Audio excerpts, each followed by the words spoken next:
Good evening, everybody, and welcome to the August 1st meeting of the Wayne City Council. If you could please silence your cell phones, and if I could have Councilman Quarles lead us in the Pledge of Allegiance this evening. I pledge allegiance to the flag of the United States of America and to the republic for which it stands, one nation, under God, indivisible, with liberty and justice for all.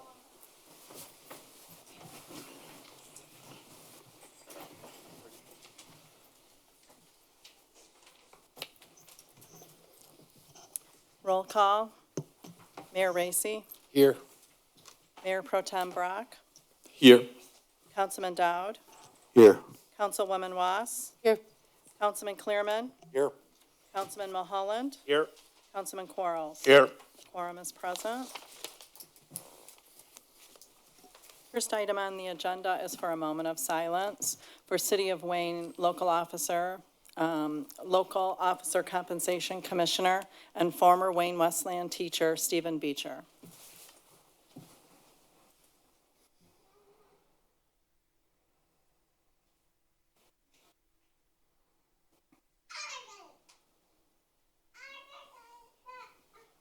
Thank you. The next item on the agenda is for the administration of oath for Councilman Donald Quarles.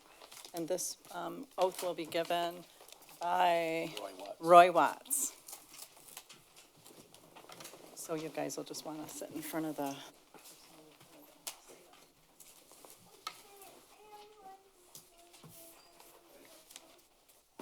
Raise your right hand. Say aye, pronounce your name, and repeat after me. I, Don Quarles, Do solemnly swear do solemnly swear that I will support the Constitution of the United States, that I will support the Constitution of the United States, the Constitution of the State of Michigan, the Constitution of the State of Michigan, and the Charter and ordinances of the City of Wayne, and the Charter and the ordinance of the City of Wayne. and that I will faithfully perform the duties of I will faithfully perform the duties of councilperson of the City of Wayne councilperson of the City of Wayne until November 9th, 2024, until November 9th, 2024, in and for the City of Wayne, in and for the City of Wayne, to the best of my ability, to the best of my ability, so help me God. so help me God.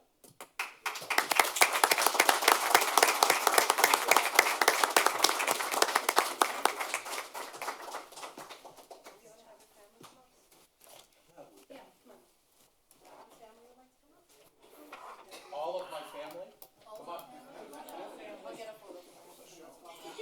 Aaron.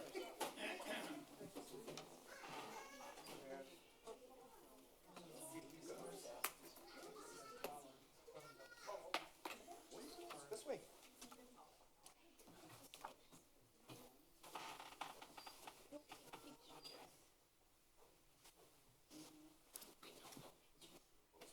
Bad. Okay. Do you want the gentleman's collar? I was pointed out. There you go. The crew's always looking out. Yes, thank you. Yep, there we go. Come on this side. Was that gentleman going to be in the picture? No? Okay.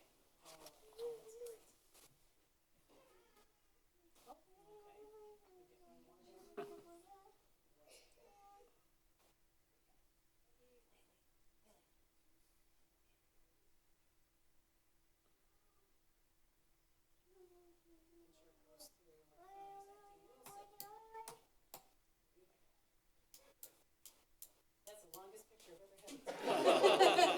And this is not everybody. I know. Okay, got it. Thank you. Love you guys.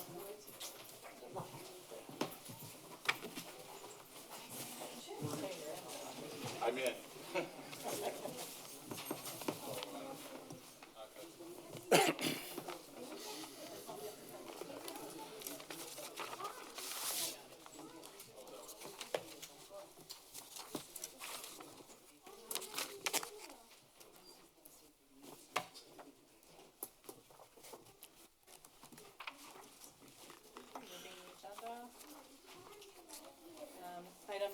Item number one on the agenda is to approve the agenda.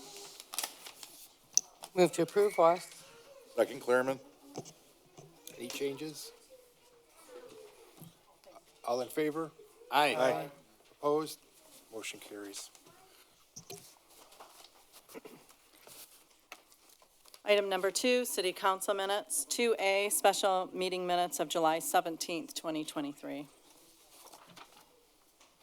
Move to approve, West. Second, Clairman. Changes? All in favor? Aye. Opposed? Motion carries. Item 2B, regular meeting minutes of July 18th, 2023. Move to approve, Dowd. Second, Quarles. Any changes or questions? All in favor? Aye. Opposed? Motion carries. Item number 3, presentations. 3A, State Representative Kevin Coleman. Excuse me.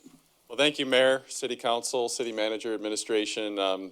Here 2 months in a row, but for great reasons. First of all, I want to say congratulations, Councilman Quarles. Best of luck in your service, and thanks for stepping up and serving the city of Wayne. It's definitely important work, and I wish you the best of luck. Thank you. But the main reason I came tonight was something very special.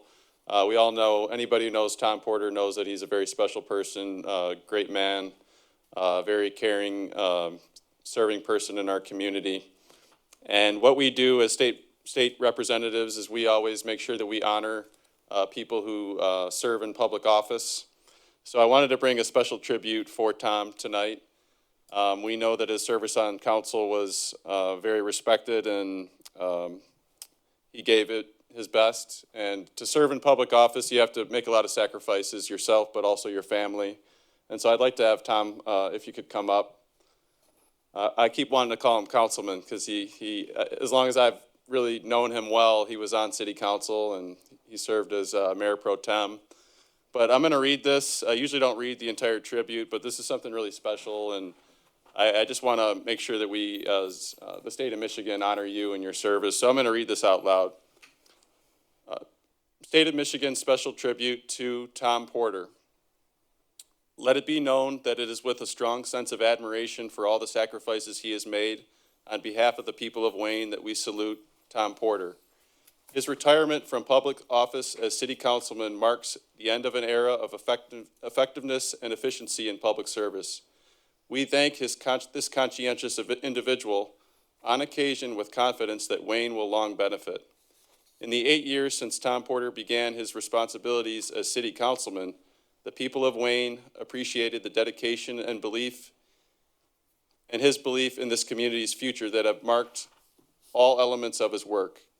At a time in our history in which local officials face many challenges and changes, Tom Porter has responded with energy and a heartfelt concern for the citizens, businesses, and institutions of Wayne.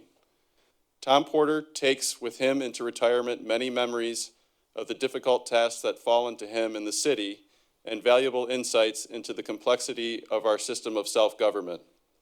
With all that he has given to the people of Wayne, he can also take a great deal of personal pride and satisfaction. In special tribute, therefore, this document is signed and dedicated to honor and thank Tom Porter for his work as Wayne City Councilman. May health and happiness be in his future.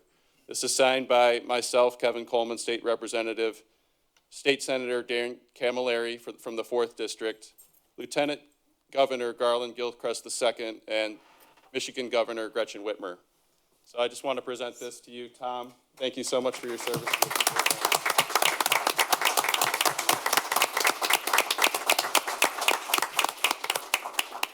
And I just want to say that as long as I've been in service to the city of Wayne as your state representative, Tom has always been somebody that has worked great with me, and I know he just gave his heart, and he cares with the utmost concern for our community. So just want to say thank you so much. It really means a lot. So thank you. If we could just take a picture maybe with the mayor and council members if you want to join us.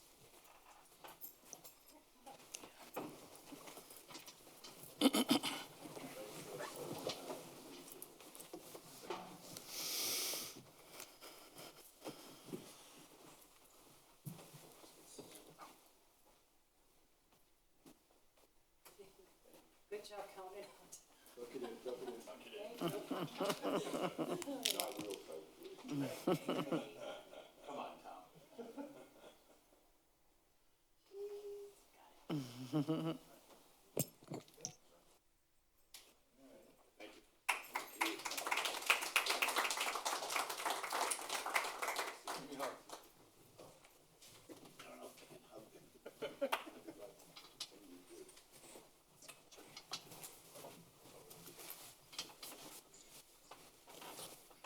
Well, if I read my agenda right, 5C may take you out of retirement. That was quick. Well, depending on what the council votes. Okay, item 3B, Michigan Employees Retirement System of Michigan, MERS, presentation.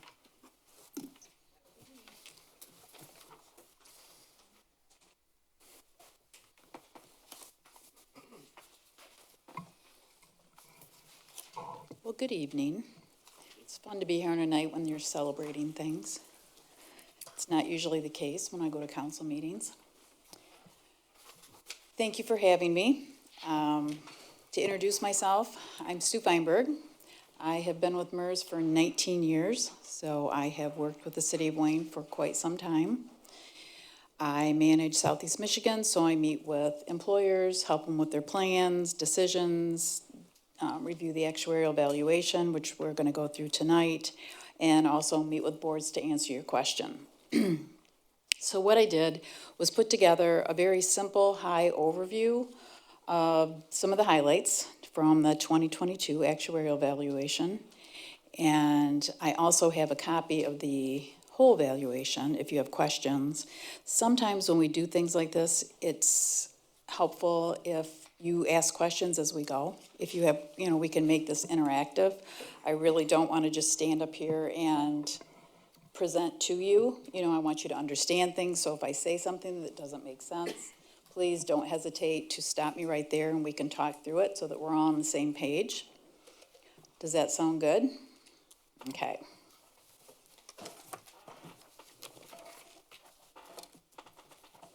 I take it this is my little clicker. Okay. First thing, for those of you who are not familiar with who we are, MERS is an independent, not-for-profit company. We separated from the state in 1996 when they decided that they did not want to administer pensions. We are governed by an elected board of your peers, and we administer all types of retirement products for governmental entities just within the state of Michigan. We currently have over $14 billion in our portfolio that we're managing. So that's a little bit of who we are. I guess I'm going to have to look at this because that screen's kind of small. So I thought what we would do first, since we're going to go through the actuarial valuation, is just kind of touch on, what is the valuation? This valuation is a snapshot of your defined benefit plan. So it comes out, all the data is compiled for 1 year. So this 2022 is your most recent data. So at the end of the year, the actuaries take all the information, any changes in your plan, money in, money out, retirements, anything that's happened within your plan, and they work on that to come up with what your required contributions are going to be for the next fiscal year. So your 2022 is showing you what your required contributions are going to be for your fiscal year starting in 2024. So anything that has occurred this year is not going to be reflected in this actuarial valuation. This valuation is just for your defined benefit plan. So let's look at how a defined benefit plan is actually structured. So on this page, you'll see the formula. So when someone gets ready to retire, this is how we calculate what their defined benefit pension is going to be. We take their final average compensation times however many years of service, their multiplier in their division, and multiply that out, and that gives you an annual benefit. So just for an example, I really couldn't use any of your divisions because you have so many different ones. I just thought I would come up with a generic one. So let's take a look at someone who has, when they retire, their final average compensation is $50,000. They have worked for the city for 25 years, and they have a multiplier of 2.5. So we're going to multiply those, and that comes out to $31,250 annually. Yep. David. So how was that multiplier decided? It's decided by the city, by unions, it's negotiated, things like that. That's something that the city determines. Yeah, I actually do know, but I want everyone else to know. Yes, that's determined by the city in union negotiations and all of those things. All of the provisions in each division have been determined by the city. We just administer it. You said the city, what do you mean? City council or? Not city council, I think it's approved by the city Collective bargaining council. agreements to which the council does eventually approve. You're welcome. So when we're looking at this lifetime benefit, we're going to divide by 12, and that's going to be this person's monthly benefit. So in this example, this person is going to receive $2,604 for the rest of their life, once they're eligible to start collecting. So this is a promise that's made by the city. And so with this promise comes a financial obligation, right? So that's the whole point of putting money into this, is to make sure that, you know, once somebody has met their vesting requirements, they're eligible to retire, that there's enough money in this fund to pay these lifetime benefits that have been promised to the employees. And with the defined benefit plan, it is protected under the state constitution for public employers. So it is something that you truly are on the hook for. Not to be, but it just so that you know that it is a protected benefit.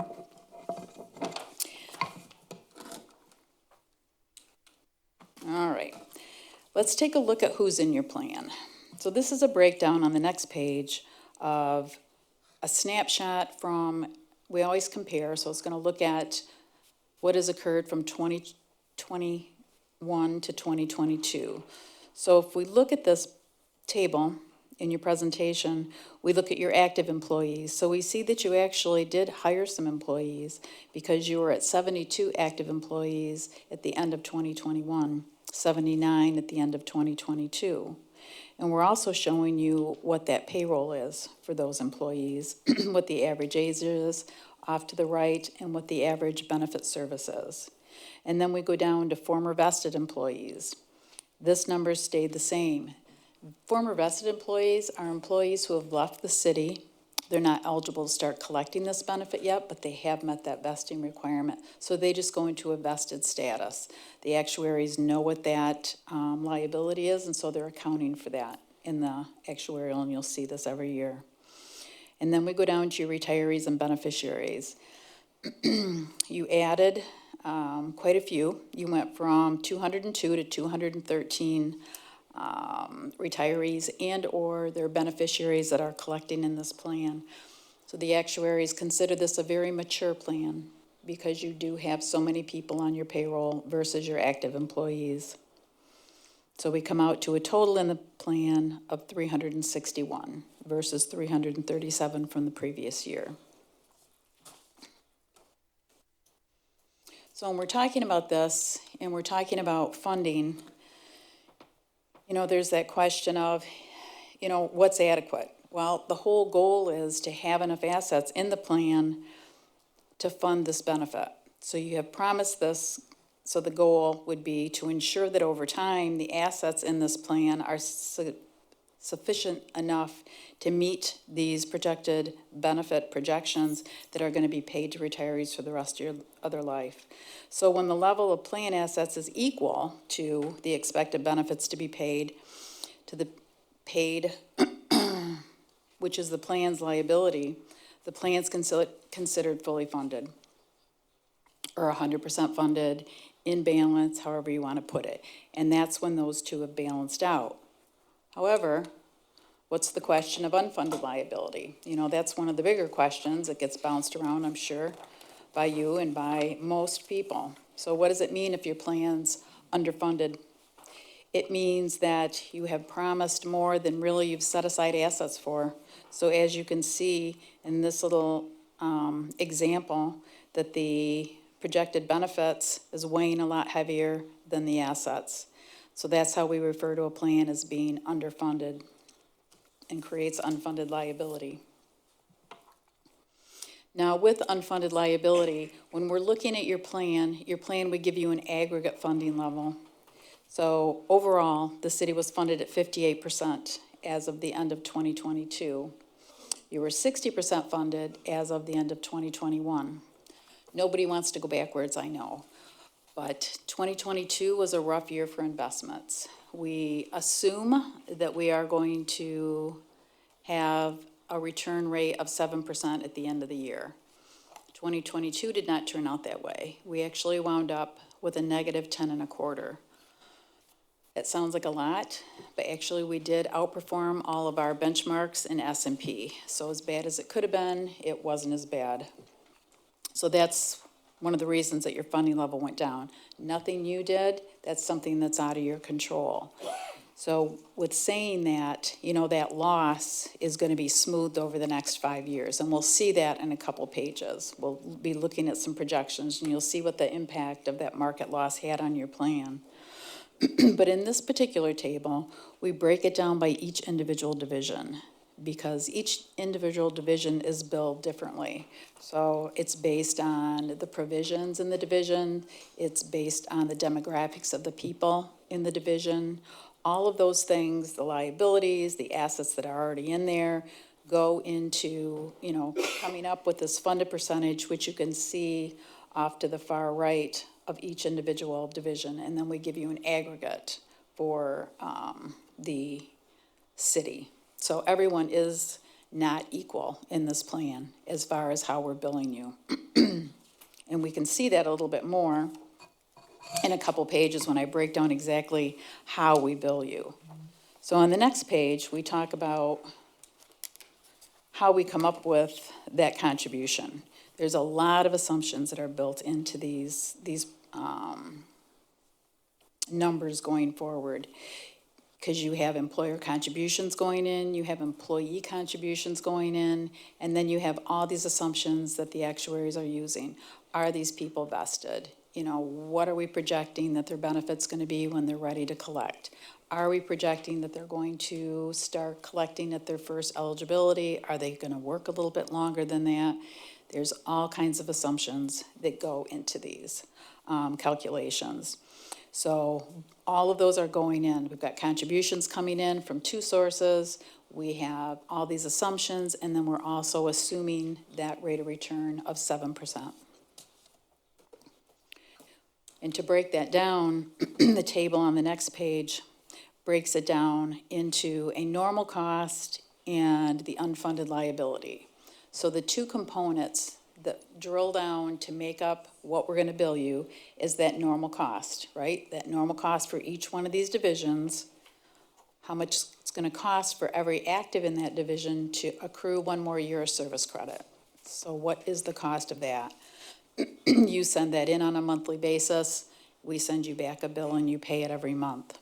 So we have the normal cost, and then in that next column, we show you what the employees are paying towards their normal cost. And then, since some of your divisions are closed, we actually bill in a flat dollar amount. So if you look at, well, your table actually went on for 2 pages, so go all the way to the bottom of this, the second table.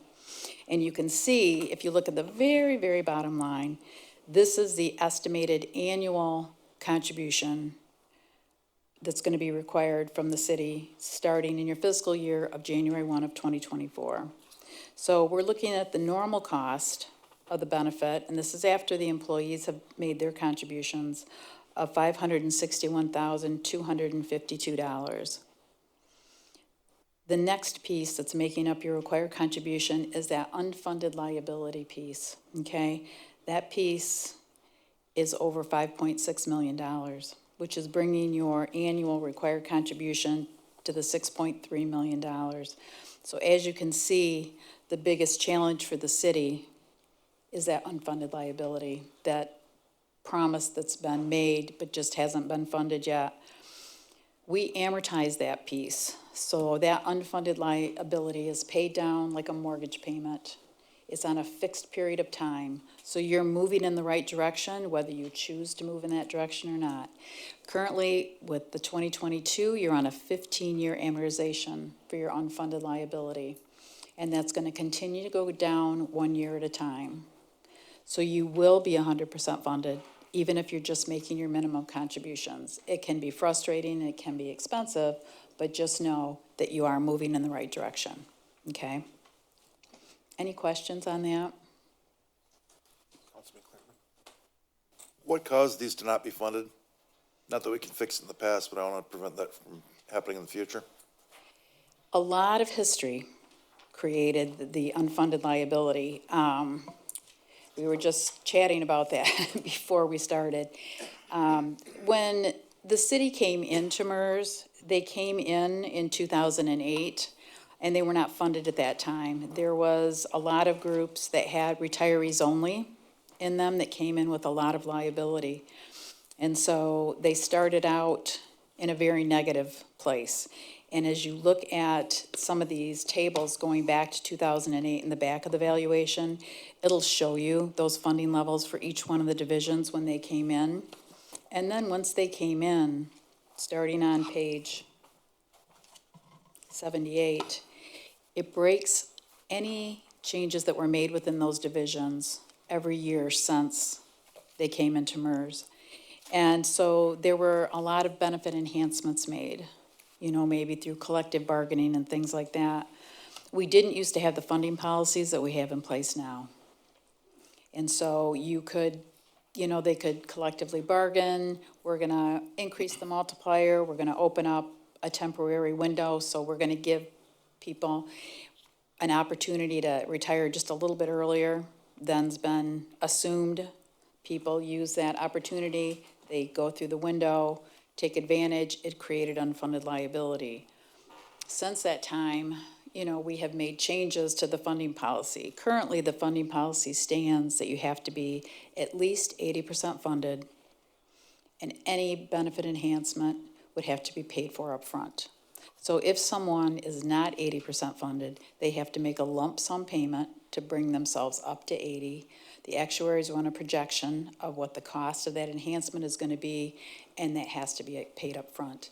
That's so that there's no going backwards. There's no getting around the negotiating table and negotiating a higher benefit and, okay, yep, we'll do it, and then it creates unfunded liability going forward. You're on a path to only move forward. Asked and answered. That's exactly what I was curious about, was what the changes were. And I thank you for enlightening us on that matter about 5 years ago. That was a big conversation, wasn't it? Any other questions on that? Just, if you could just give us a little bit of highlights of that conversation, because we have quite a few new council people that would have heard some of that thing from back then. So I just want to make sure everybody's on the same page. I think really what we did was we went through kind of what I'm touching on now. Like if you look at these different divisions starting on page 78, you can see what these unions and non-unions came in with. And at the time, they were pretty nice benefits even then. They were very expensive benefits, high multipliers. The general division came in with, you know, a 2.7% multiplier. And then 2009, there were a couple of windows open up, these temporary windows that I mentioned. One was someone could go out if they just had 25 years of service. They didn't have to have an age requirement. The other one was they went out, and I don't know what the agreement was, but they actually went out with a higher multiplier. They went out with a 2.8% multiplier. They added a COLA. I mean, there was in all these divisions some of those things that happened, and when they happened, again, they caused or created liability that wasn't being funded up front. And so those are the types of things. And when the plan came in, and there was, and I would have to look back to be really honest and refresh myself on these retiree-only divisions that came in, because there were divisions that had some extremely high benefits, if my memory serves me correctly. Am I correct? Yes. Thanks, Lisa. That only had retirees in them that they were paying out. And this was a very healthy bunch of retirees too, because if my memory serves me correctly, they collected for a long time.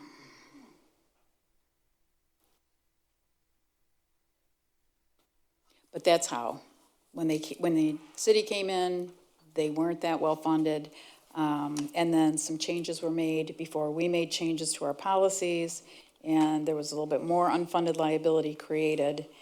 And then you take that, and it's not blaming this all on the city, because MERS makes changes, right? I mean, every 5 years, we do an extensive experience study. Our actuaries, GRS, look at national trends.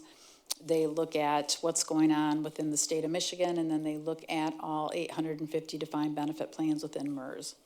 So they're looking at, mortality. They're looking at, wage assumptions. They're looking at, are people retiring when they're first eligible? Is it different by public safety versus a library? There's all kinds of things that they're looking at. They always come back and make recommendations to our board to change the assumptions, and they're always more conservative. That coupled along with lowering our rate of return assumption, which back in the day it used to be 8, and we've been lowering that ever since.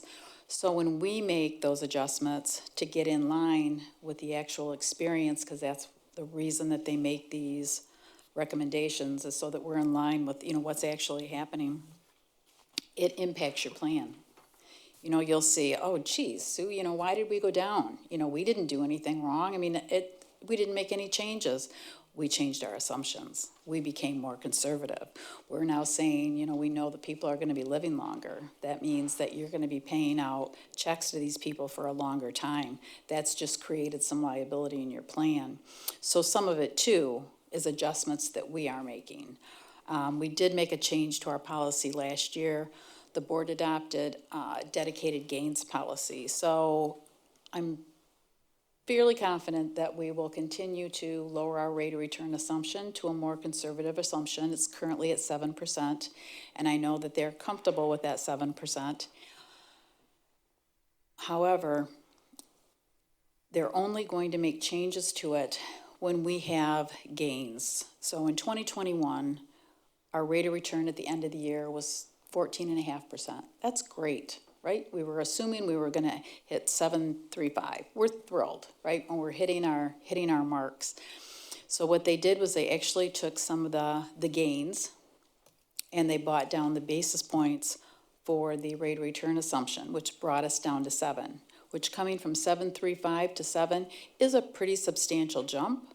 But because we had enough gains in the plan, we could make it more conservative without negatively impacting you. And it was still a good year and you still experienced gains. So that's one thing going forward that we're going to be changing that's going to be less impactful to you. Yes, sir. Yeah, just wanted to ask a direct question and have your respond directly to the question as it is. 2008, we came into it. In today's policies with MERS, if Wayne came to MERS and said, with the book we had at the time in 2008, would we have taken on, MERS taken us on as a client? That's a really good question.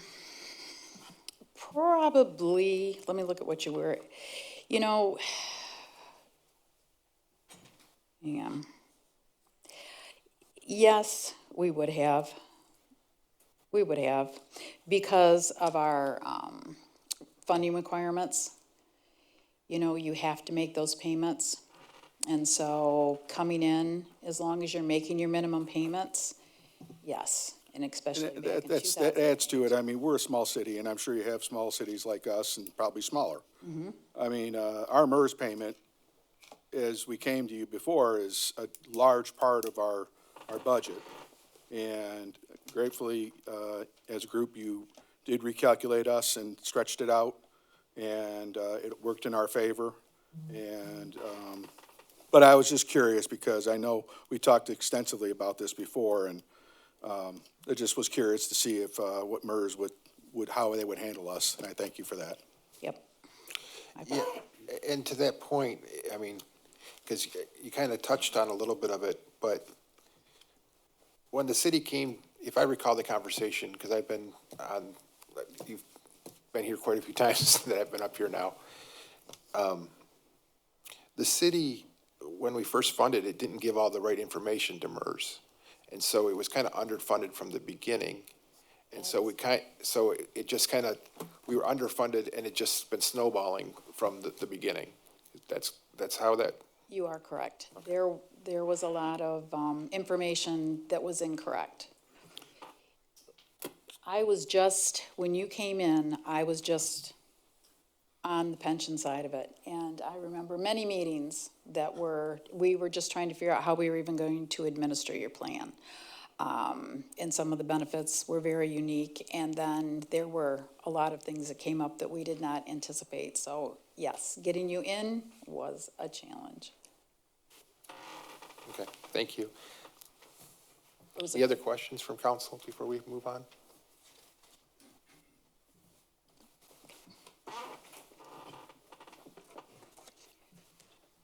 So that's how we come up with what your required minimum contribution is going to be.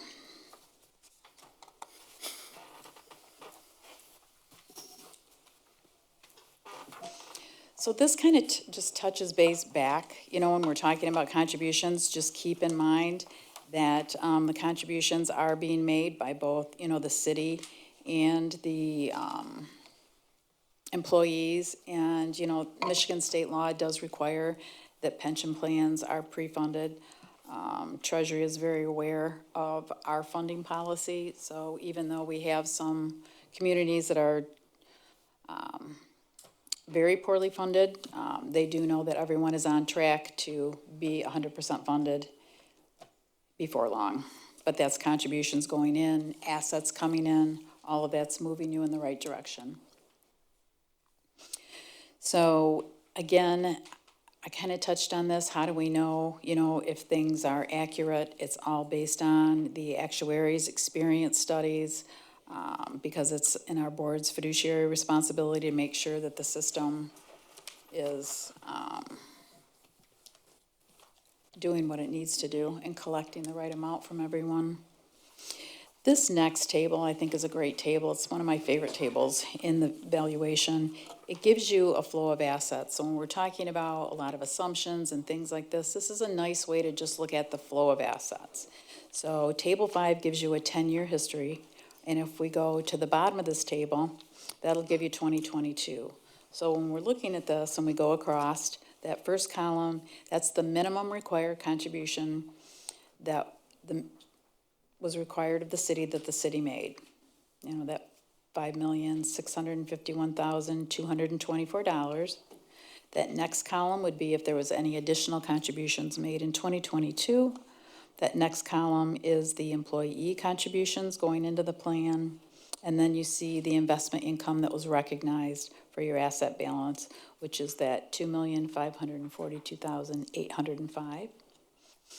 Then you see benefit payments going out. So this is a number that I'm sure is gonna for me, it resonates because I'm like, wow, look at this. They've got $8,457,642 just in annual pension benefits going out to your retirees. That's a lot of money. So when you look at that and you look at, geez, why are our contributions where they are? Why aren't we moving in a better direction more quickly? Take a look at this table and just keep in mind, there's a lot of money going out. You have a lot of retirees that are collecting that benefit. And if my memory serves me correctly, a lot of those have cost of living increases. So every year they also get a little bit of a raise. So even if they're still on there, they'll get a cost of living at the beginning of the year. So those costs will go up a little bit every year.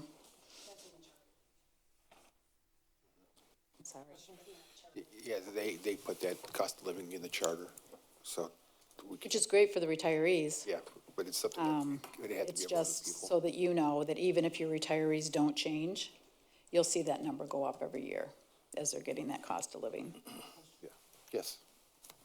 What is that refund number, employee contribution refunds? What is that? That is employees who have left, who've been making contributions, who choose to take their money with them.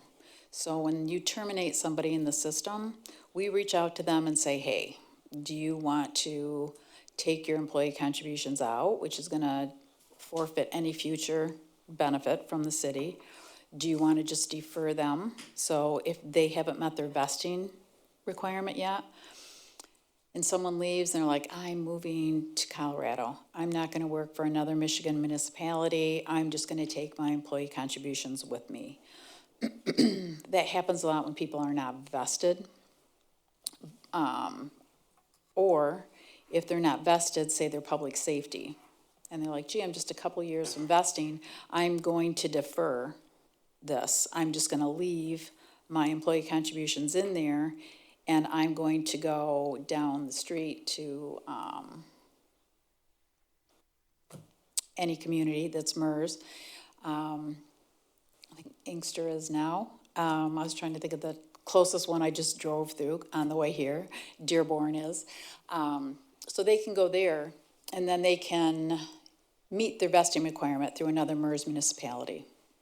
So once they've been there 12 months, they can use service credit to meet their vesting requirement at the city of Wayne.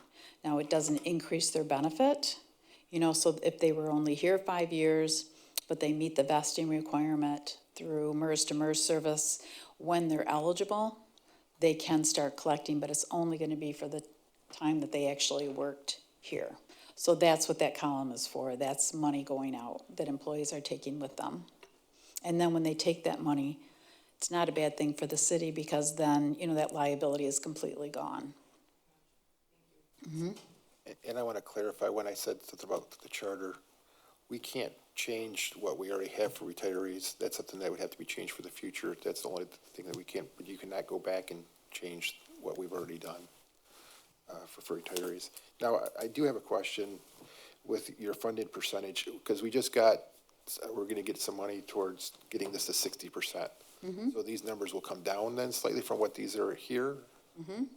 Yep, we expect, have you gotten your DocuSign, Yeah, Lisa? we got 1,199,475. Did you get the 1%. document like today or yesterday to sign? We got it on Friday. Katie submitted everything. Katie and I submitted everything yesterday. Now it's coming to MERS and we're gonna sign off on it. Those funds will be wired to MERS probably at the end of the month, because they have to have them out by August 30th. And so we're gonna notify you when the funds come in, and at that time you can let us know what you wanna do with them, because we're gonna put them in a surplus division. We're just gonna set up a division in your plan that has no actives in it, and that's where we're gonna put the assets. If you want those assets moved into your plan, we'll do that, and then we'll readjust your required employer contributions going forward. You will just need to let us know where you want it moved. You know, do you want it moved to a certain division? Do you want it just spread out equally? How do you want those funds to go into the divisions? So we'll be reaching out as soon as we have the money to ask you how you want to handle it. So do you propose, did you expect 2026 to be our worst year as far as what we have, that our biggest liability of the over $8 million? Or do you project that's going to be again, or that's like the peak? I know that there was a peak and it's kind of got moved down a little bit. It's a great question. If you look at the table, underneath the one that we were just looking at, that 6-year projection, this is showing you, that top line is showing you, you know, what we just looked at. So as of 2024, what the actuaries are assuming is going to be your minimum employer contribution, that's 6.3 million. Then this is something that you can estimate your budget going forward. So this is what you should look at for your payments. And so yes, you know, as according to this, you know, we see your contributions going up, you know, to 8.3 million in 2028. So you see this dip. You see your funding level go down, and then you see it start to come back up in 2029. That's because this loss that we had in 2022 is smoothed over a 5-year period. So whether we have a gain, our rate of return is over 7, We smooth that gain out over 5 years. If it's a loss, it's smoothed over 5 years. So think about the loss of, we're assuming 7, and we were down 10 and a quarter. It's a pretty big loss. So you're gonna feel that. Here's the good news. I know I'm like Debbie Downer up here, but the good news is right now we are at just over 8%. So we're really hoping that this year, you know, maybe we can make up some of these losses to look a little bit better for next year. So based on this, you're projecting that we're probably around 7.8, 7.9 till 2039? And then it'll Let's look at the next graph. I think it's gonna, this will push it out a little bit farther for you. I think it's more helpful. So if you look at the next page, this gives you a long-term projection. So that graph on the top is graphing out long-term where we're projecting that your funding level is gonna be. So what you're looking at, the solid green line, that's for Treasury, that's their 60% threshold. But you're looking at that solid blue line, that's the 7% rate of return assumption. So that's what you're looking at. So you can see your funding level is dipping, and then it's going up until you're 100% funded, which is right around 2040. So to answer your question regarding contributions, that's what that graph underneath it is projecting. So we're looking again at that solid blue line, and we're looking at what your contributions are going to be starting in 2024, and you see that cost going up, and you see, you know, that it's at its highest, just above 8 million, and then it comes down a little bit, and it stabilizes until you see that drop. When you see that drop, that's what we were looking at above, when we're looking at the plan being 100% funded. So once you get that unfunded liability paid off, you're gonna see a severe drop in your required contributions. You still have to contribute, even if you're 100%. So once you hit that 100%, you don't get a complete hiatus. You'll still have to pay the normal cost of any actives in your plan. So that first column that we were looking at, that lower number, once you're 100, no more unfunded liability, just your normal costs, which was it like 560,000, something like that? Correct me if you remember better than I do. But that's what your required contribution was gonna be. So you can see that graphing it really long-term for you. Does that help by looking at those graphs? No, I think that's very helpful, but that also doesn't include the cost of living that we have to add to all that, correct? It does. So the cost of living is in there, okay. Yep. When the actuaries make these projections, they can take into account, that's why every single division has its own assets and liabilities, because the liabilities in each division are different. So it's based on every provision, including COLAs. So they're projecting what the retirement benefits are gonna be, also projecting that increase in retiree benefits every year. So all the assumptions in your plan are built into these. Okay. Any other questions from council? Councilman Mulholland? Earlier, you had mentioned a 15-year amortization schedule. And I know when most folks think of an amortization schedule, you think of like your mortgage, and in 15 years, I'll have that paid off. And obviously, we don't see that here on these graphs, that number is dropping after 15 years. I'm going to assume that part of that is the calculations that MERS does to keep us on track, and then also, we're guessing a 7% return. We can't guarantee that. So you're going to make changes to try to keep us on track. But can you explain to us the difference between the 15-year amortization schedule and that we don't see the drop dramatically in what our payments are until almost 2040? It looks like it's going to be 2042 maybe.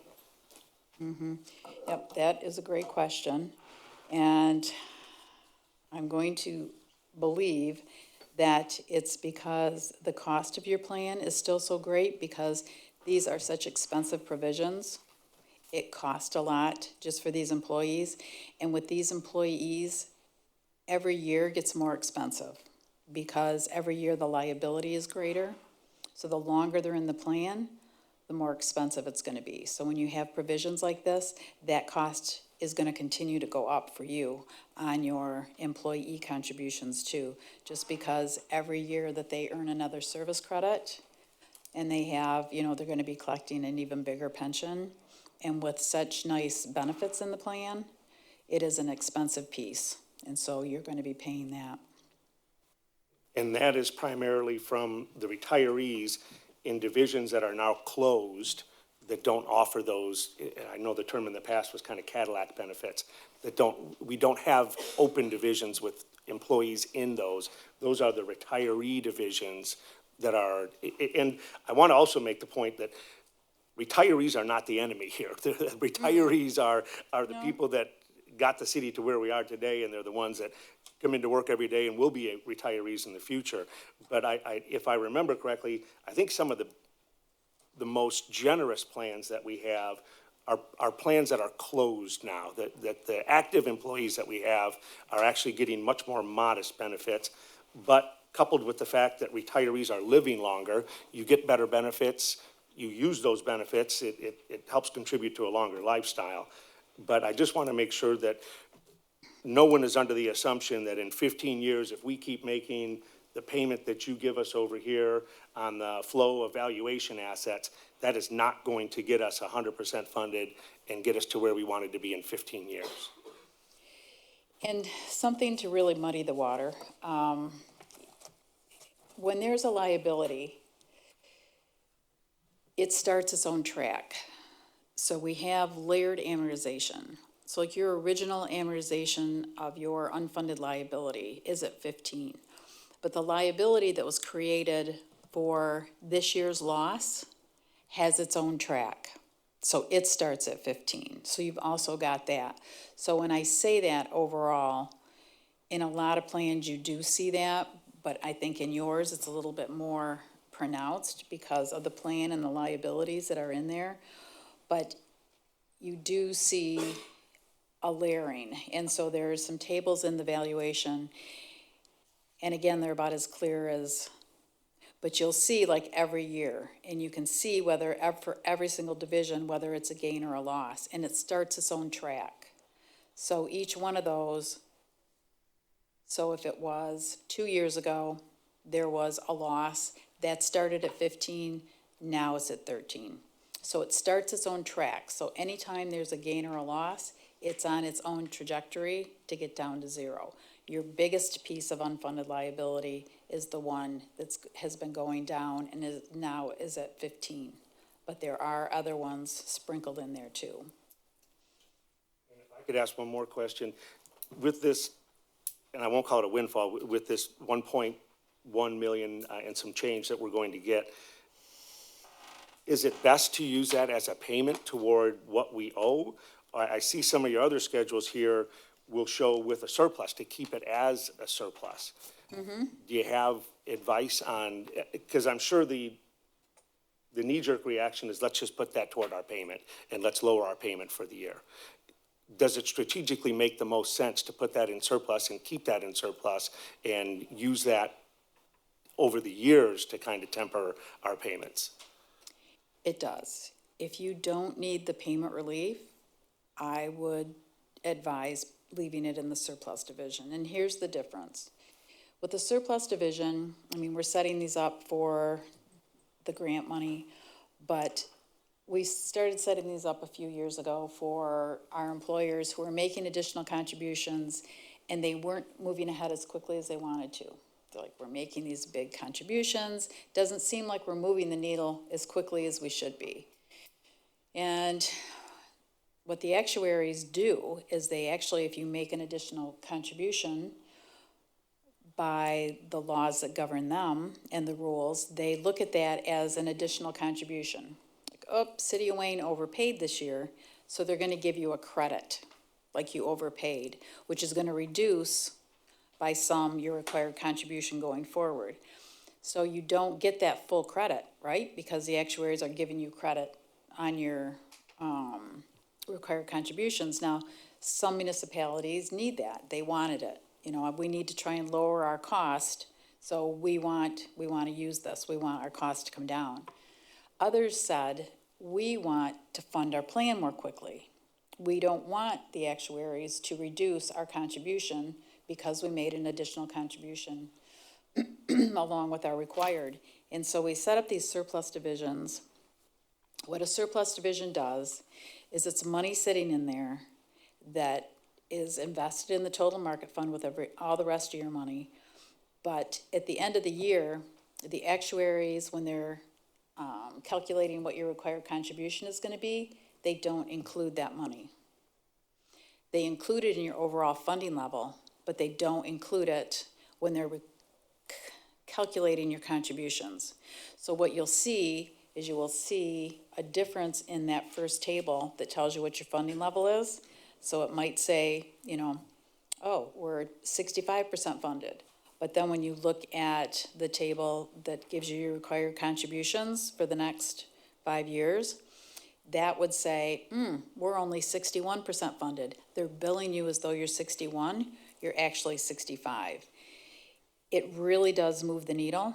Now that we've had a few groups doing this for, I think maybe, been doing it for about 5 years, on the graphs that we went through, on the funded level, if you have surplus money, there'll also be another line above the solid blue line. It'll be a dotted line, and that's gonna indicate what your true funding level is with those assets. And that division will be its own, and it'll show you the money that it's earned, and it just sits on its own with no actives in it. At any time, you can move the money out of the surplus if you needed to use it for monthly contributions. You could pull money out of it if you needed to. You could just move it into the plan at any time. So it does help move the needle forward if you can just leave it in there. And I'm going to guess, I'm going to assume, but I'm going to ask you, we're also going to assume a 7% return on that surplus money. If we left it in that surplus, it's going to be invested very similar to the way we have the rest of our money invested. And this would be kind of like making extra payments on your mortgage payment. It is. It is. It's kind of like paying on the principal. Exactly. Okay, thank you. Good question. I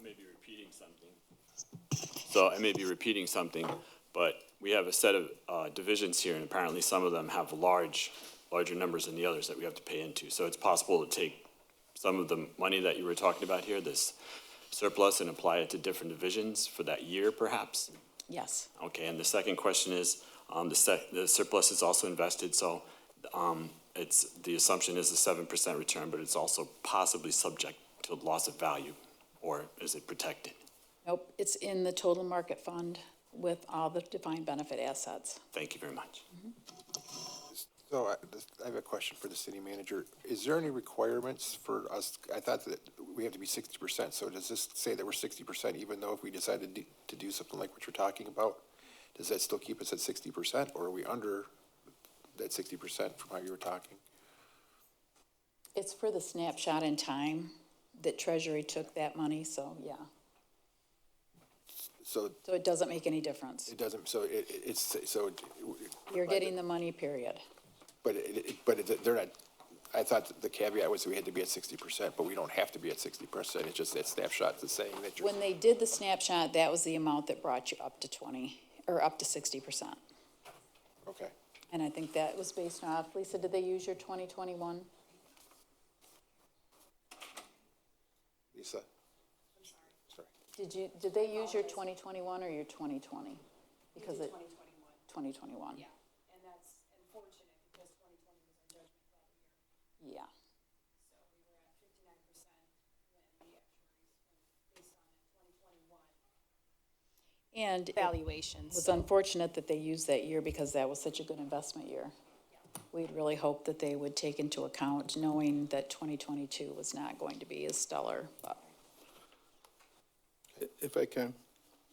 I just want, because there are people following along, and I don't know if they're seeing these graphs or not, but I just want to go through employer contributions, year to year. I'm not going to read each year, but just so we know the then and now. Employer contributions, 2012, 2.1 million, 2.2. 2016, 3.3 million. 2018, 4.2.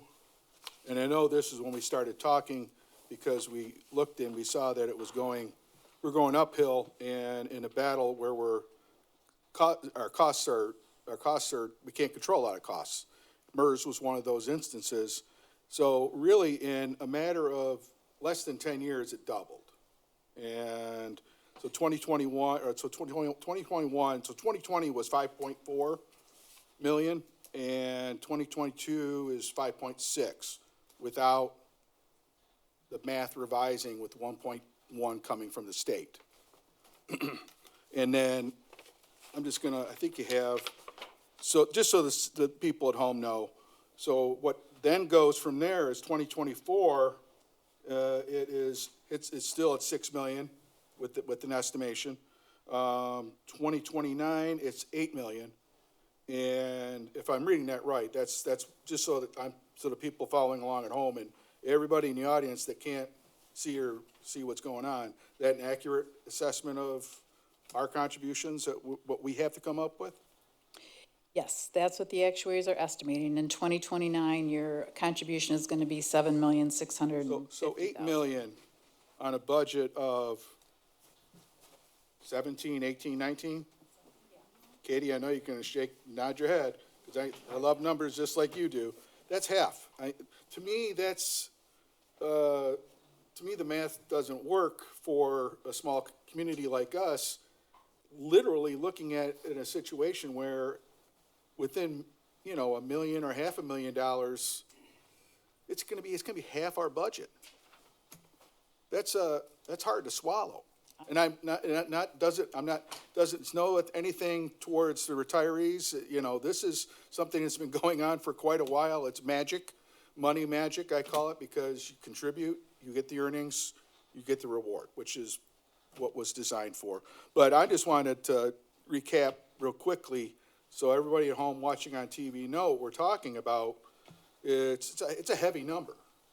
And I don't know, made my eye twitch when I said 8 million out, Well, the good news is it comes down from there. That 8 million is in 2028, so that 8 million 8.3 million does come down to 7.6. Right. And then you see with the long-term graph, it does come down a little bit.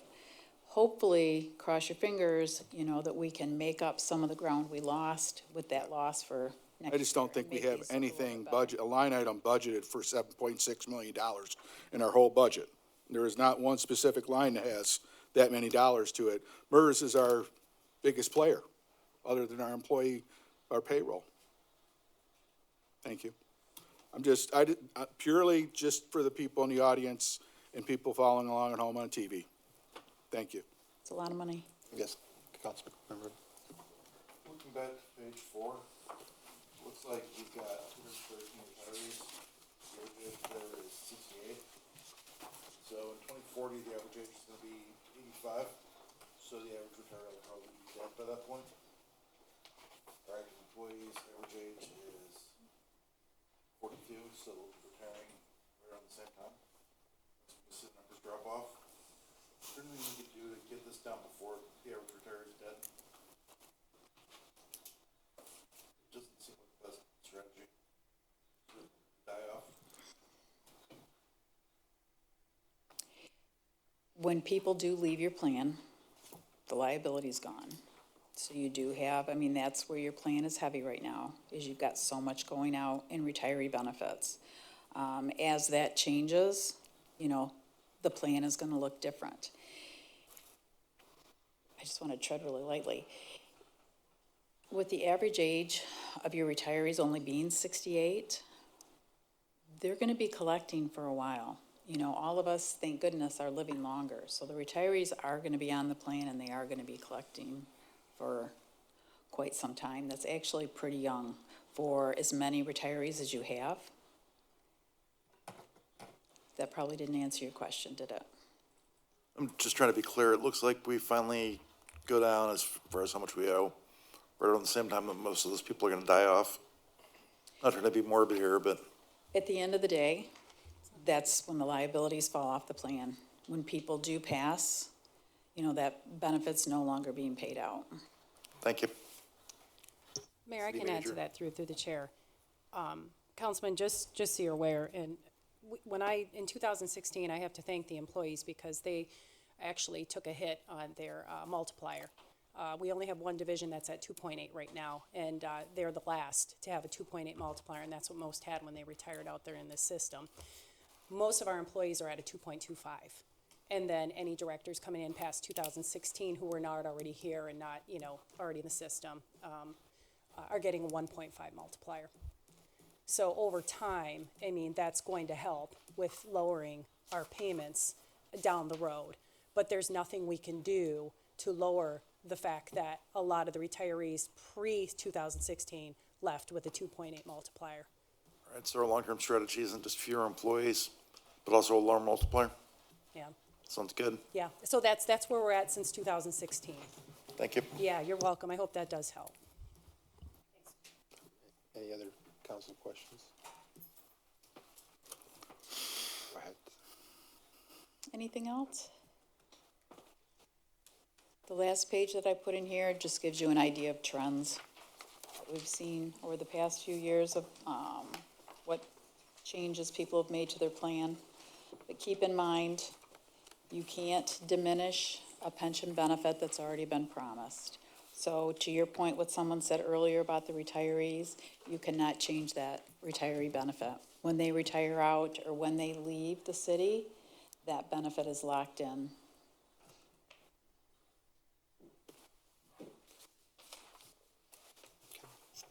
other council questions? I just want to thank you for these presentations and the information that you've given us. I feel that I'm going to be able to do my job much better along with the information that I have from the administration and understanding and working forward. So thank you very much. You're really good at your job. Oh, thanks. Thank you. I put a card at your settings with this. If you have any questions after this, just feel free to give me a call. We can talk through it. Okay? Thank you for your time.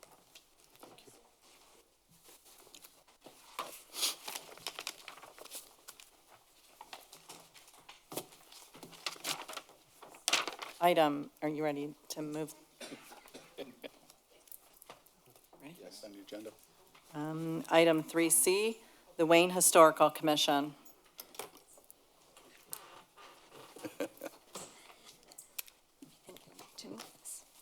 Good evening. My name is Claudia Buckaloo. I am chairperson for the Wayne Historical Commission. I'm here before you this evening to share some great things our museum is doing, as well as ask for your support. To begin, we have made great progress digitizing our archives, pictures, and videos. 100 VHS and film reels that portray Wayne citizens, events, and history are on YouTube. You can view these by typing Wayne Historical Society on YouTube. There are also 4,700 pictures on Catalogit. That's CATALOGIT.com. You go to it, it's a free site. You search by going to the site, typing in Wayne, Michigan, and click Hub. And you'll see a line, and it'll have the police department, the fire department, the council, schools, Boy Scouts, the churches. And you can see pictures, events, things that have gone all the way back as far as we've taken pictures. And it's quite interesting. And if anybody has extra pictures they'd like to give to the museum, we can include them in that site. We also have, our Facebook page has 10,000 followers. And I think that's quite an achievement for such a little town. And and these people are all over the country, and they make comments. It's really kind of fun to see. We also have many events at the museum. A few are coming up there on the flyer that you have. I'd like to point out one event. It's the Witch's Hat Workshop. It's sold out, and we have a second workshop is being scheduled. Tyler has set it up. I think it's for the 29th. I'm not sure. Maybe it's the 21st. I put it on your schedule. The Historical Society has purchased mannequins for our display of historical clothing. New benches have already been purchased for our guests to be able to sit while enjoying our displays. These purchases were made possible by a member generous donation. The museum has between 3,000 and 4,000 guests per year. We want to keep our little gym as a vital and viable part of our community. We truly need the city's support with updating our facility. Any help the city can offer would be so appreciated. We are in dire need of a new furnace AC unit. We were supposed to use grant monies to do several building upgrades, but unfortunately, the roof replacement took the entire grant and then some. We operate in a city-owned building and would appreciate your support with this particular project before winter. It is imperative that our displays, artifacts, and exhibits are preserved in a proper environment.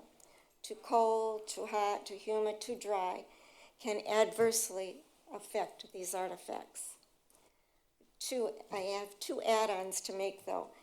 Tyler is looking at additional grants, but it looks like if they come through, it'll take 18 months, and that's a little long to wait for our furnace. But I also talked with Mike a few minutes ago, and he suggested that they were going to get bids on replacing our furnace and air conditioning, so that's a plus. If anyone here or viewing this meeting on cable would like to volunteer, we could use your help with our scanning project, also light maintenance, helping build displays, answering the phone, and a myriad of small chores that are always available to be accomplished. We would be most thankful for any help offered.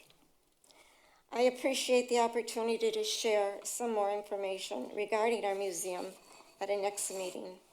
And I invite those here and viewing this meeting on cable to stop by and see in person what's going on at the museum. It's open on Wednesday and Thursday afternoon. I also would like to take this opportunity to thank Tyler Moore, our curator, for his untiring devotion to making the Wayne Historical Museum a museum that we can all be very proud of. I would also like to thank Mayor Pro Tem Brock, Lisa, and Lori for their help and the suggestions they have rendered to assist us on our journey forward. The city's support is so vital to the future for our museum. Again, thank you for your time and your attention. And I guess that's it.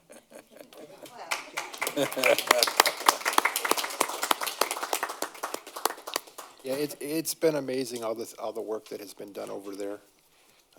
With the museum, it's a totally different building from when it was when it's just been transformed, so you guys have been doing a great job. I'd like to take a 5-minute recess.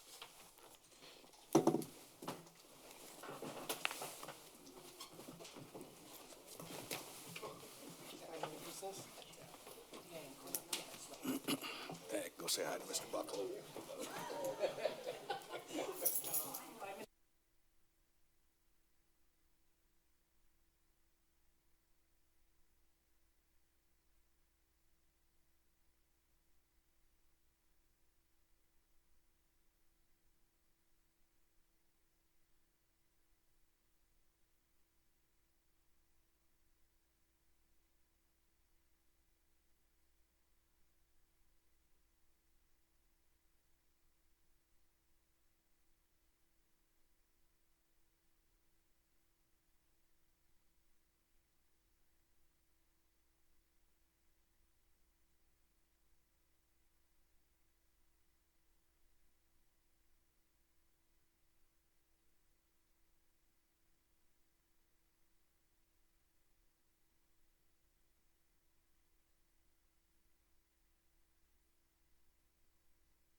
Okay.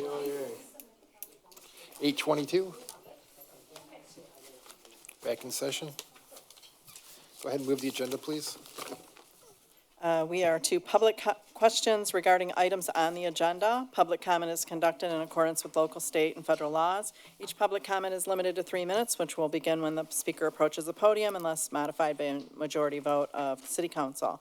Public comment shall not be disruptive nor containing profanity, racial, ethnic, religious, sexual, or national origin slurs or overtones. Public comment shall not contain defaming or slanderous personal attacks. All public comments shall be directed to city council, and the city council will not respond during public comments. Any violation of public comment procedures shall constitute a breach of the peace. If a member of the public engages in such breach of the peace, they may be ordered to be seated immediately or removed from the meeting by the chairperson of that meeting. Okay. Any public comment this evening? I'm going to approach the podium. Just please give us your name and city. My name is Kwanda Ross. How are you? Good. I just moved to Kiwanis Park on Stale Wagon. Recently, they told us that we had to have a total of 2 trees in our yard, which I understood in my first purchase agreement. They said the one from the sidewalk to the street. I agreed to that, which was no problem, but they just recently put a tree in the middle of my yard. So I just had a concern about that for like in 10 years or more, if this is going to be my forever home. I didn't want to have the roots in my pipe issue just because of the way my pipes are in the basement. It will be right there where the tree is growing. So I'm not for sure if this is the actual area to bring this to, but they told me that, well, it was the city of Wayne's decision to do this. So I'm just trying to get a little bit of insight as far as, if I remove this tree, I don't mind it being put somewhere else. I just don't want it in the middle of my yard. So just so you know, in the future, it would be at the end of the meeting is when you talk about that. Sorry. That's fine, because I didn't want to interrupt you because it's your first time coming. Yeah. And welcome. But Mike Byton right over there is the person that you need to talk to, and he can help you with everything you need on your issue. That's all I needed. Yep. Yep, nice to meet you. Welcome to Wayne. Anyone else? Okay. I need to get a motion to suspend the rules because our commissioner would like to speak to us. Can we get support to do that? Motion to suspend the rules. Support Quarles. All in favor? Aye. Opposed? Motion carries. You got clout here.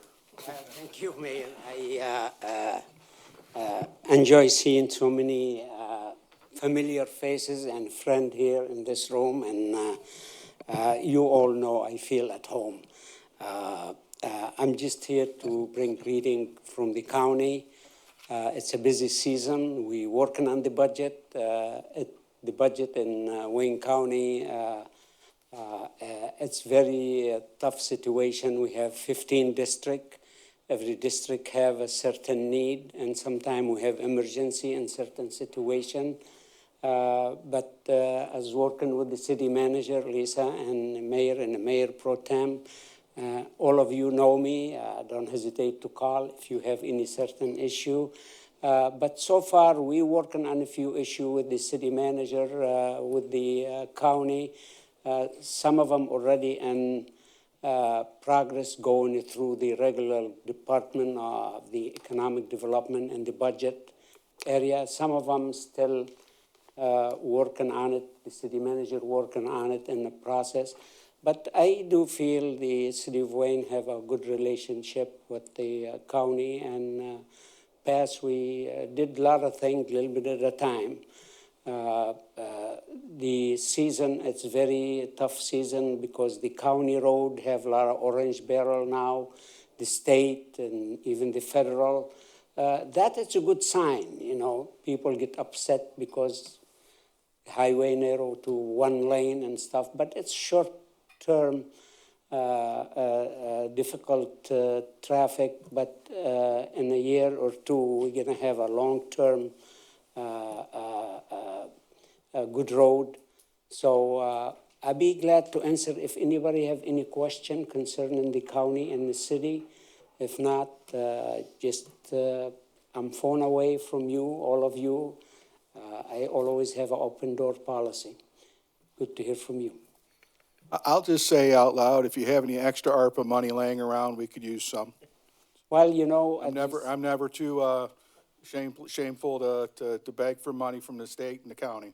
No, I agree with you. In fact, I wish we have more money, but we have some left now in the county, the administration, in the process sending to the commission the list, how they gonna spend those, and then the commission have the right to debate those issues. And the city manager and I have the list what we need, and the mayor, I have a good communication. The mayor pro tem always been generous with his email, so I'm aware of some of the issue, and I've been lobby for that. Yeah, I know you're probably aware. I mean, I know you saw, I'm sure you saw the fencing out there. We're in a real situation out there at the, Yes. at the park there. It's a great park and And mean I a know lot that, to the citizens. I know that Mr. Biden says the estimating $500,000 to really support from underneath. $1.2 million. Oh, it's going up now. I'm number one? Oh, 1 million. 1.2. 1.2. Yeah, that's why Well, if you got 1.2 laying around, we're gonna do it, you'll use it in dirt. well, if you know me and if I Not a have sexy it and project, I have but my it's a hand required on one. it, I'll be glad to send it to the city of Wayne. That, it's a given. So the administration, the city manager and the mayor and all of you, we're gonna work very hard to get whatever possible to get. I'm one vote on the commission. I need 8 votes out of the 15 for anything I pushing for. And we, in the past, we have a lot of successful item, and we have some item we didn't get, but that's the nature of the business. Hopefully, we be able to do something with the city manager and the administration here in the city of Wayne. But thank you for serving the city. Thank you to Tom. Tom left. I want to thank him for his service to the community. It's a tough job there to deal with the citizens' issue, but it's a very honorable job. The community, like City of Wayne, it's been home for me almost for 50 years. And we've been through hot and cold, but we stick together. We just been very happy community, and I hope we'll continue that. So congratulations to Tom on his retirement, and good luck to all of you, and I hope you keep moving the city forward. Thank you. If there are no other questions, next. Sure. Commissioner Haydes, I just want to tell you thank you for stopping by. We appreciate your willingness to work with us and the communication you give to us, and you're an asset to the community. Thank you. And I just have to say to you, you started all this with me on council, so I have to tell you that, Al. Many years ago, we talked, me and Don, about him running for city council. And when I received the information he's going to be sworn in today, I said, I have to see that. But congratulations, and Thank I you, hope Al. you enjoy working with him. It's a great team. Yeah, Debbie, me too. You're Debbie my and fault her too. two brother, I raised them with my junk food. Hostess cupcakes. Congratulations. Thank you. No, and on what Councilman Dowd had mentioned, just, I mean, and I figured with your conversation with the city manager, just to remind the county that we've been asking for the funds for the 4.9 for the lead lines, and because we've now been able to get that funding from the state, we had no allocations for that other stuff, so hopefully they're able to come up. It's a quarter of what we were asking for before, so just another way to, kind of. Well, the key is we need to work together strongly. Yes. And I'm a very optimistic person. Hopefully we'll get whatever we ask for, but I'm very realistic. If I could get 60, 70% from what we ask for this year, then we get the rest next year. So it's gonna work. I know we spent some money already on the park, and now we need to save that money we spend on it by saving the park. So we work together, and city manager and I, we're gonna talk about some other issue to face in the city. Okay, I appreciate it. Always good to see you, Commissioner. Go ahead and move the agenda. Item number 4, ordinances and amendments. 4A, approval of the first reading of ordinance 2023-04 to amend Chapter 838 medical marijuana facilities, Section 838.02 regarding marijuana facility licensing. Move to approve, Dowd. Support, Quarles. Good evening, Mayor and members of council. You have before you tonight a request to change the marijuana ordinance. We're having to do this because as the industry changes and morphs and grows, more and more of the retail locations that have medical licenses are not renewing their medical licenses. And the simple fact is that it's a very large cost to renew that medical license versus what they're actually selling in medical product now. 2 of our 4 so far are opted not to renew their medical license. I did notice in the ordinance that we needed to revise the wording of our ordinance. The reason why we had put that in there in the first place is because we wanted to ensure that if a rec license was issued, it was going to be issued in the same location than a medical license, because the council's wish was to not have any more marijuana facilities. So that's how we were able to keep it at 4. So what you have before you tonight is wording that will say, I actually noticed there's a little bit of a typo in there. Licenses will only be issued to licensees that are located at the same location of an existing or prior medical license. So I don't know how, if there's a typo through the chair to the city attorney, if it would just be switched. It's just a first reading. Okay, we'll make sure we fix that for the second reading. So basically what's going to happen is that we will still continue to collect a significant amount of money because we're keeping the recreation licenses. There's really not, I don't know if it was $8 or something we got off of medical licenses, and I'm not even sure why we got that. We'll still continue to get that significant income that we receive every year. And I can take any questions, Mayor. Any council questions? Councilman Clairman? I feel like the reason we have recreational licenses is because we're going out and microphone. I feel like the reason we had recreational licenses is because we're allowing them in the facilities that have medical. By not having a medical, we're kind of doing a disservice to the patients that went out and got licenses to be medical patients. Not necessarily. There are 2 other facilities in the area that have chosen to keep medical licenses, as well as, there are surrounding communities, Westland, Inkster, there's medical everywhere right now, but Relief did keep their medical license, as did Nature's Medicine. So like I said, and the other, if I could add one more thing, the other thing that I'm seeing in the industry is that you can purchase the product legally without a license now, smaller percentage of sales tax, but you have to buy a $200, you have to renew your medical license every year at $200. So it's actually costing people more money in the long run to have their medical card. So that's why the licensed medical cards are dropping off significantly. I understand that, but for the people who actually really need it, you can get a stronger percentage of THC. That's correct, and there still are facilities in the community and other communities that have medical. For now. For now. Yes. So could we theoretically end up with nothing but recreational facilities then? So there's currently 2 that have dropped their medical licenses, 2 that have chose to keep theirs.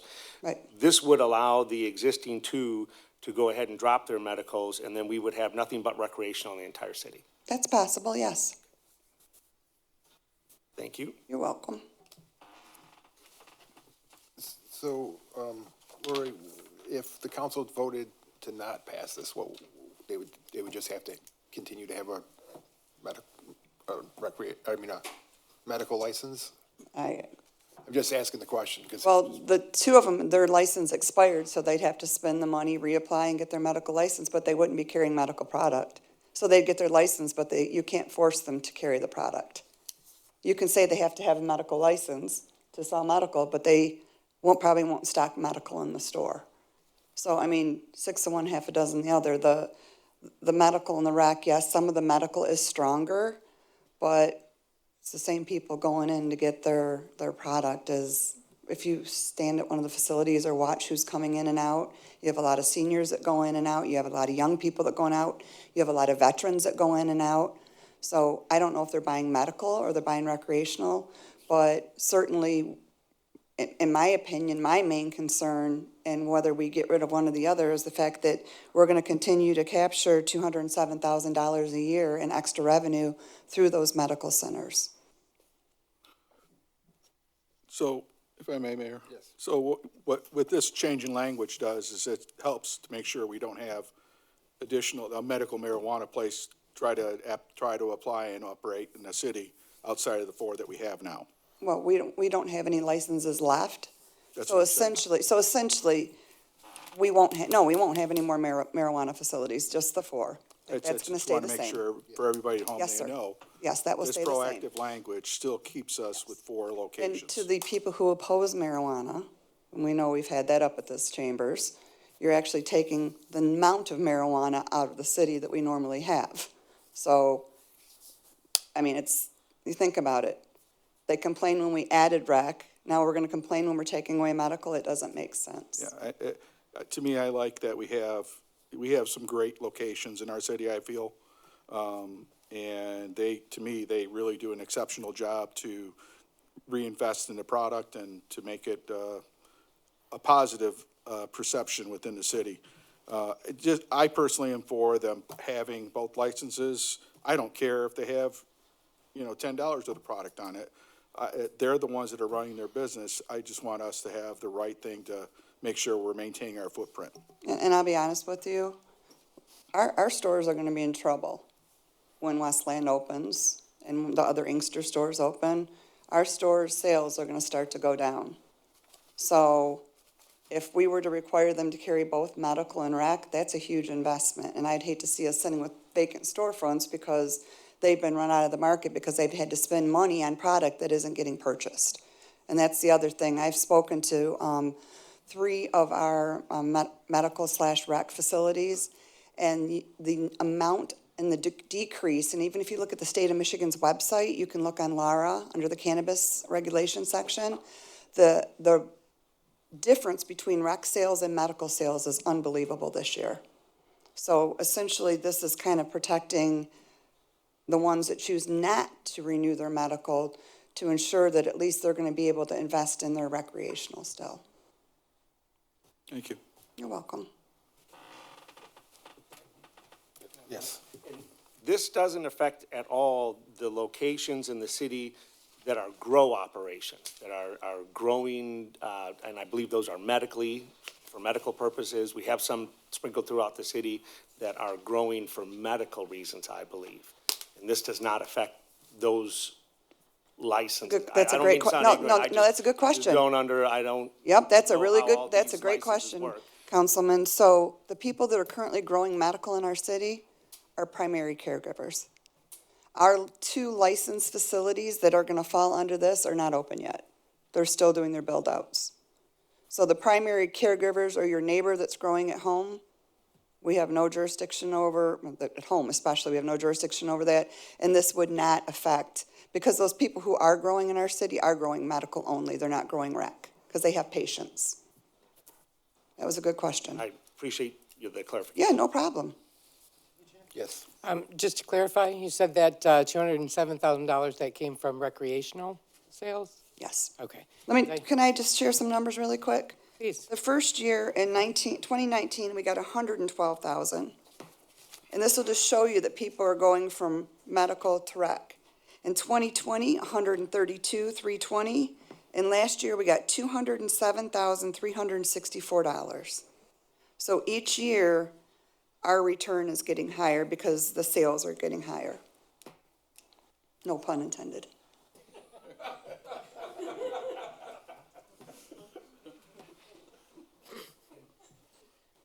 And those numbers were combined rec and medical? Or We don't those get paid on medical, just rec. Those are- Just for the retail locations. Okay, awesome, thank you.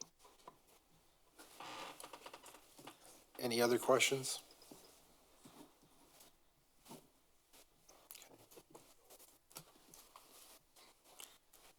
So just vote it. What, you need a roll call on that, or It's just a first we reading. don't have to do anything, okay? There's no vote, right? Okay, you're just, okay, I didn't know if we had to approve it still twice, okay. All set? Okay. All right, and if any of you have any questions between now and the second reading, please call me. That's what I was asking. Okay, all in favor? Aye. Aye. Opposed? Motion carries.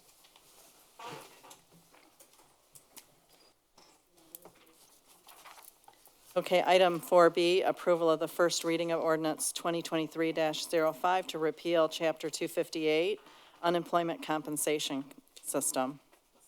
Move to approve, Voss. Support Dowd. Katie, good evening. Good evening, Mayor and Council. This is a first reading for an ordinance to repeal Chapter 258 for unemployment compensation system. We found that in 1975, the city established this ordinance under Act 170 of Public Acts of 1958. But in 1978, Act 170 of 1958 was repealed at the state. And so at that time, the city set up an account with the Michigan Unemployment Agency. So this Chapter 258 has been obsolete for some time, and we just wanted to repeal it. Any questions from council? No.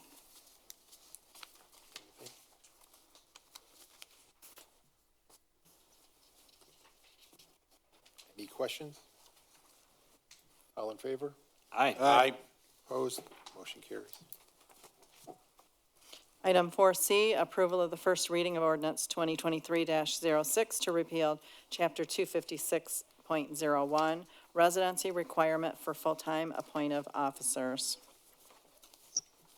Move to approve, Voss. Support Dowd. Okay.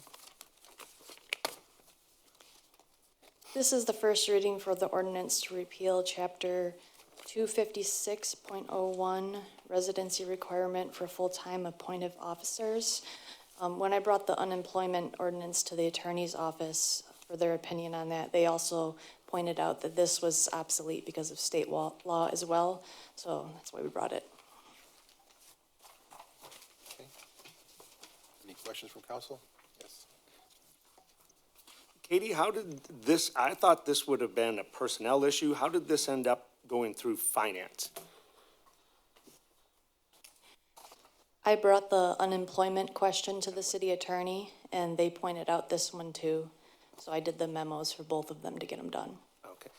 I do have a question. I looked up the PA 212 of 1999, and there is some parts in there. I understand that it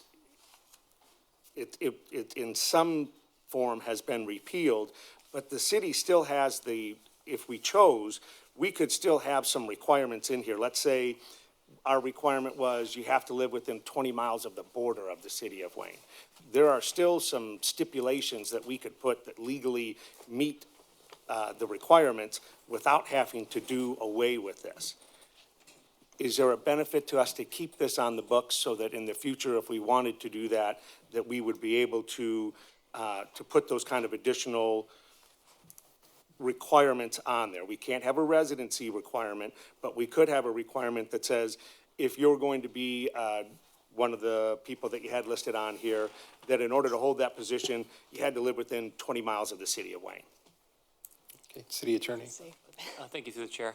That would be a new ordinance that you would propose, but it wouldn't really impact the repeal of this, which does basically have requirements that are no longer of any legal effect.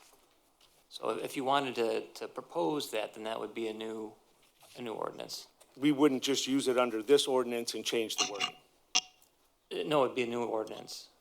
Yeah, this lists out requirements for a number of city personnel that they have to reside in the city and that's legally infirm since the law changed in 1999. So if you wanted some sort of residency requirement that maybe would that would be allowed by the 1999 law, that would be a different ordinance and would have to vet that individually. It wouldn't really have any impact on this. So my question is, we couldn't add it to this existing ordinance? This existing ordinance has been, it's of no legal effect due to the changes in state law. You would just have an ordinance with a section number, with a different section number, and you would put it in the code, and then the council would determine whether they want to vote it for it or not. Okay, thank you. Any other questions? All in favor? Aye. Opposed? Motion carries. Item number 5, appointments to boards, commissions, and committees. 5A, approval of the resignation of Donald Quarles from the Wayne Zoning Board of Appeals. Move to approve, Clearman. Support West. All in favor? Aye. Opposed? Motion carries. Item 5B, approval of the resignation of Donald Quarles from the Wayne Planning Commission. Move to approve, Clearman. Support Mulholland. All in favor? Aye. Opposed? Motion carries. Item 5C, approval of the appointment of Tom Porter, Forest Street, to the Wayne Planning Commission to fill an unexpired term to expire July 2025. Move to approve Quarles. Support Brock. Tom Porter, for those that didn't know, he used to work at Ford Motor Company from 1989 to 2012, where was V. Wolf America from 1977 to 1988. Stevens Trade School in Lancaster, Pennsylvania, journeyman electrician, and went to Ford City High School, and is a Pennsylvania graduate, and served on this council from 2015 to 2023. And he has a lot of experience in construction, as well as spending 2 or 3 years on the Wayne Planning Commission, as well as 7+ years on the Wayne City Council. Mayor, if I may, just a question. Yes. I know that we use our online application requests for committees and commissions. Just want to make sure, was Mr. Porter, did he fill out the application and show interest? He absolutely did. Okay, That's a just want, I copy. just want it for everybody, Yes. not just us. Yes, It's right here. absolutely. Yep. Thank you.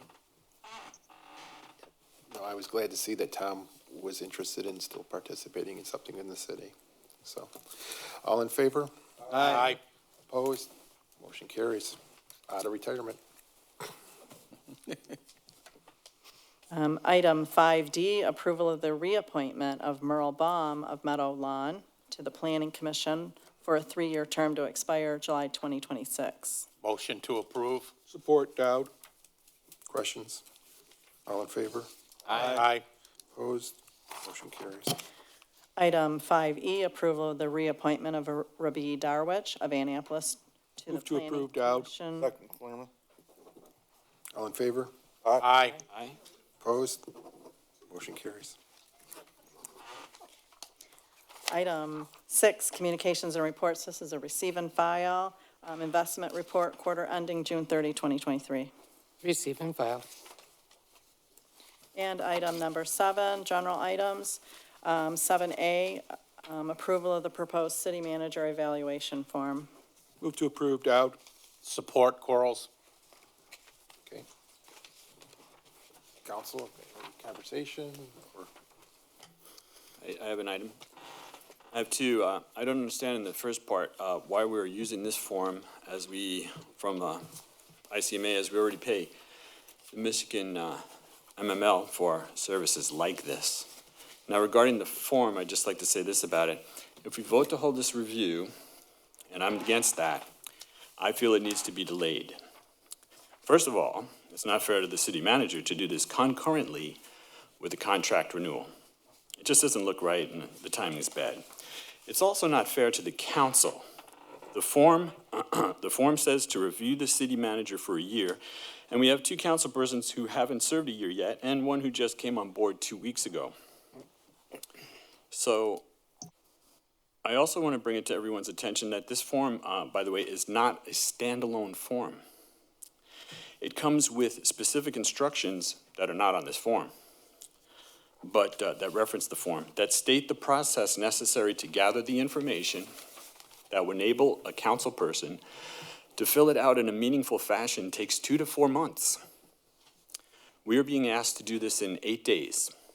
The process is a collaborative effort and requires interviews between the city manager and the council persons so that they can get acquainted, understand the work that's going on, and how council persons can participate and shape policy in regards to this document. So thank you. Any other questions, council? I just have a question. I didn't know where this form came from. So this form came from ICMA? Or MML?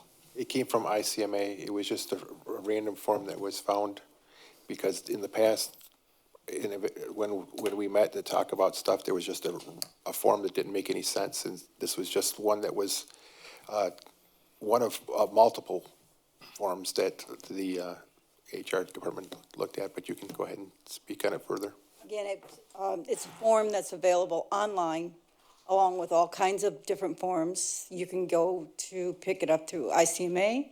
You can just pick it up through just a free online form. No cost to the city. And with response to Councilman Bronx, the MML has a variety of forms as well. So it was just a very generic form that we believed asked some pertinent questions, but it's just a form, is all it is. So. Yeah, I myself, I think it makes sense to me that we would use this as part of the process. I would have liked to have, if there was other forms available, I'd like to have seen the other ones so we could have possibly chose. I also do have a little bit of a concern about the time frame. We're asking to fill that out pretty quickly. But I think it's relevant to our process, and I'm a little disappointed we only had one form, but if that's the one we got, that's the one we use. Well, again, to speak to Councilman Brock's, his concern of, I think the attorney, John Clark, had placed August 8th as a deadline, but that's at the vote of the council. Any other questions? No, but I just feel compelled to remark that because my name was brought up twice, I did see some other forms on ICMA that were in the same area where this one is located, and all those links were dead. I did find about 50 forms through MML that were similar, but also required long attention to detail before filling out the form. Thank you. I guess I would like to then ask for an extension. We were given a deadline, I believe it was August 8th. I know I have it in my phone. If we could kick that out and give us possibly another week. I know there seems to be some expediency here in this process. I think we still have time. If we had another week, that would be great for me. But if I have to comply with this, I'll comply to it. But I would like to ask, I think this was a date that was thrown at us, and I was surprised to see the quick turnaround time. If you want to give well-thought-out responses and do your due diligence, it would be nice to have a little longer time, and that's just my opinion on that. But I would formally request another week. Who made the motion on this? Just want to clarify, the motion is on the form, not Yeah, on the timeline. Yeah, I'm just, The motion was made by Councilman Dowd, supported by Councilman Quarles, and that was just Purely the form, purely the form. not the timeline, not the return date. Just the form. Correct. That is outside of the scope of this motion. Correct. Correct. And, okay, I'll bring it up later then. Thank you. any other council comments, questions? Councilman Clairman? Why do we pick this generic form instead of looking for one that may be more applicable? Coming up with our own? Well, I can tell you why. I mean, the form was never meant to go to the council. This was meant to be in a committee. That didn't happen. and we were trying to give them some things to look at to start the conversation. Didn't mean that this form was ever going to even come to the council. These were just possibilities to show the committee of some of the different things that were out there, and I was hoping that the committee would have determined that that's not the direction the council chose to go. That's why it's in front of you, because some of the council members asked about an evaluation. Now, whether or not we want to even have an evaluation now, like Mayor Pro Tem suggested, maybe the council wants to push this off 6 months, get through a contract, and think about an evaluation and do it in the future. I don't know that an evaluation is going to change whether you're going to do something or not do something. Only you know how you are planning on voting or what you're thinking about. So it's just something the council needs to look at. But I don't really care what form, if we use any form. If it's whatever the council wants to, decide what they want to do. Nothing that was done intentionally to try to create a big issue with this. It was just a form that was one of a few things, and it seemed like the best of what we had seen. Can I offer another Sure. conversation? The city didn't have any kind of form That's true. up until, so research, there was no form, there was no structure. I did some research, and again, the city manager evaluation was based on a committee, as the mayor has said, and there was no forms. It was just discussion. All right. So again, as our attempts to try to structure and standardize some things, this was a form, generic, not difficult, but it picks up key elements of what a city manager's responsibilities are. Is this similar to a form that any other employee would have for their job? I didn't hear you, sir. Is this similar to a form that any other employee evaluation would have? No, it's totally directed at city manager skills. It's not, the other form that we have is very generic as well, but it's not directed at what the skills and strengths of a city manager would have. Okay. And one other question that might be more for the mayor. If the timing of the form is outside the scope of this, is city council, is city council filling out the form also outside the scope of it? We're just approving the form, or are we saying city council should do it? I didn't understand. Did you say the last part of your, I didn't. The general item is approval of the proposed city manager evaluation form. Mm-hmm. It doesn't say anything about the council filling it out. So are we just approving the form, or are we saying council? Yeah, the council shouldn't be filling it out yet. We're waiting to see if the form's approved to even fill out. So at this point. That's outside the scope. So that's not, yeah, we're not even at the point of filling it out. This was a, here's a form. Is this something we want to do? Do we not want to do a form? Do we want to wait? It's all things the council needs to decide what they want to do. Great, thanks for clarifying. I'm going to need further clarification, then I apologize. I'm not trying to make this difficult.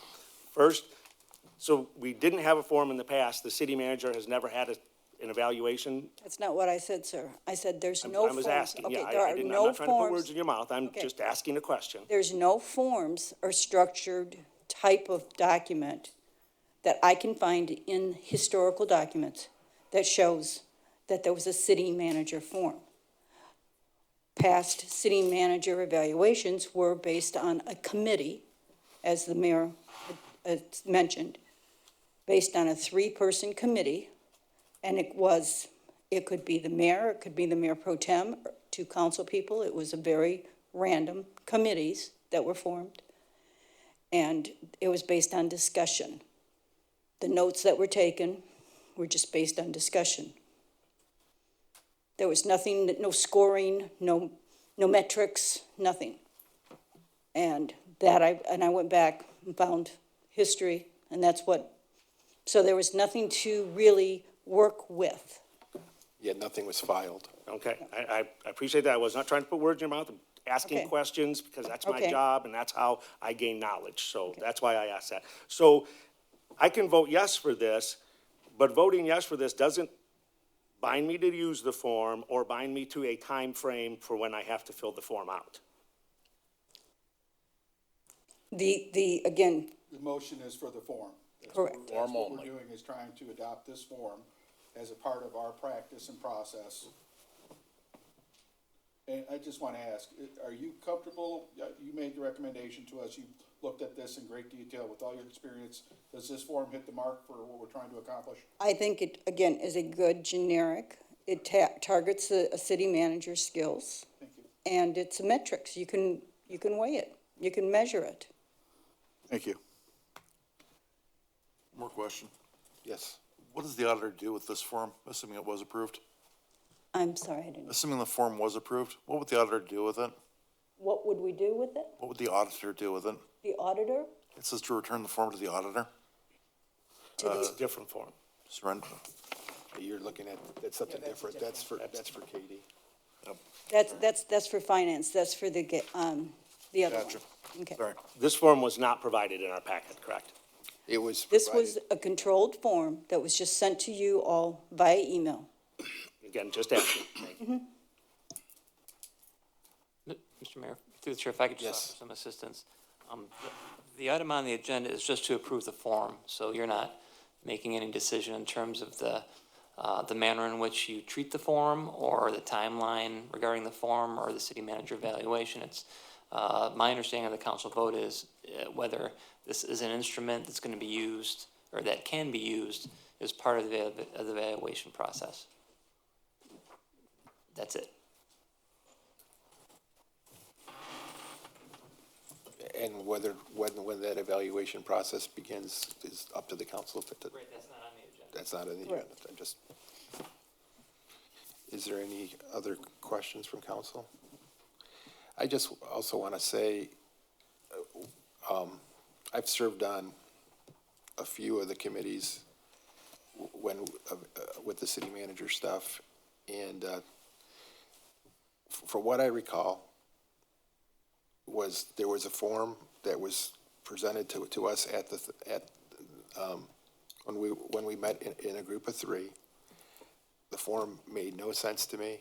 It was the form more like what we look at for all the other employees that really isn't really fair to the city manager for the skill set that they're performing and the things that they're doing. So that was kind of the thought process of why there was a looking, when I mentioned it to the HR about it, where we started talking about a form of something that would make more sense, that was more city manager orientated, so that you were actually had some value to it, because I really felt the past forms didn't add value, and it was kind of disrespectful to the city manager by using the forms that were used in the past. I personally have no problem with voting no on this tonight, letting the council figure out in the future what this form is. I'd encourage each and every one of you to go and look up stuff on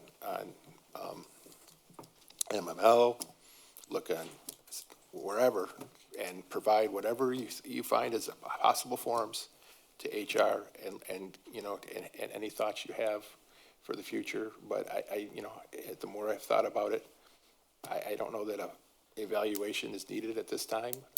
It's up to, but that's my own personal, I'm one vote, to determine what we have to do forward. I think you figure out what we want, we figure out what we want to do, and I think an evaluation is helpful for everybody, but I don't know that it makes or breaks having a contract thing currently for me, but that's just me. So, anything else? I just want to point out that the thing we're voting on isn't even included in the packet. Under 7A, it says approved proposed city manager evaluation form. It was stated that this was sent in a controlled environment to all of your emails, so that you would have it, so that's why it's not in the packet. All right.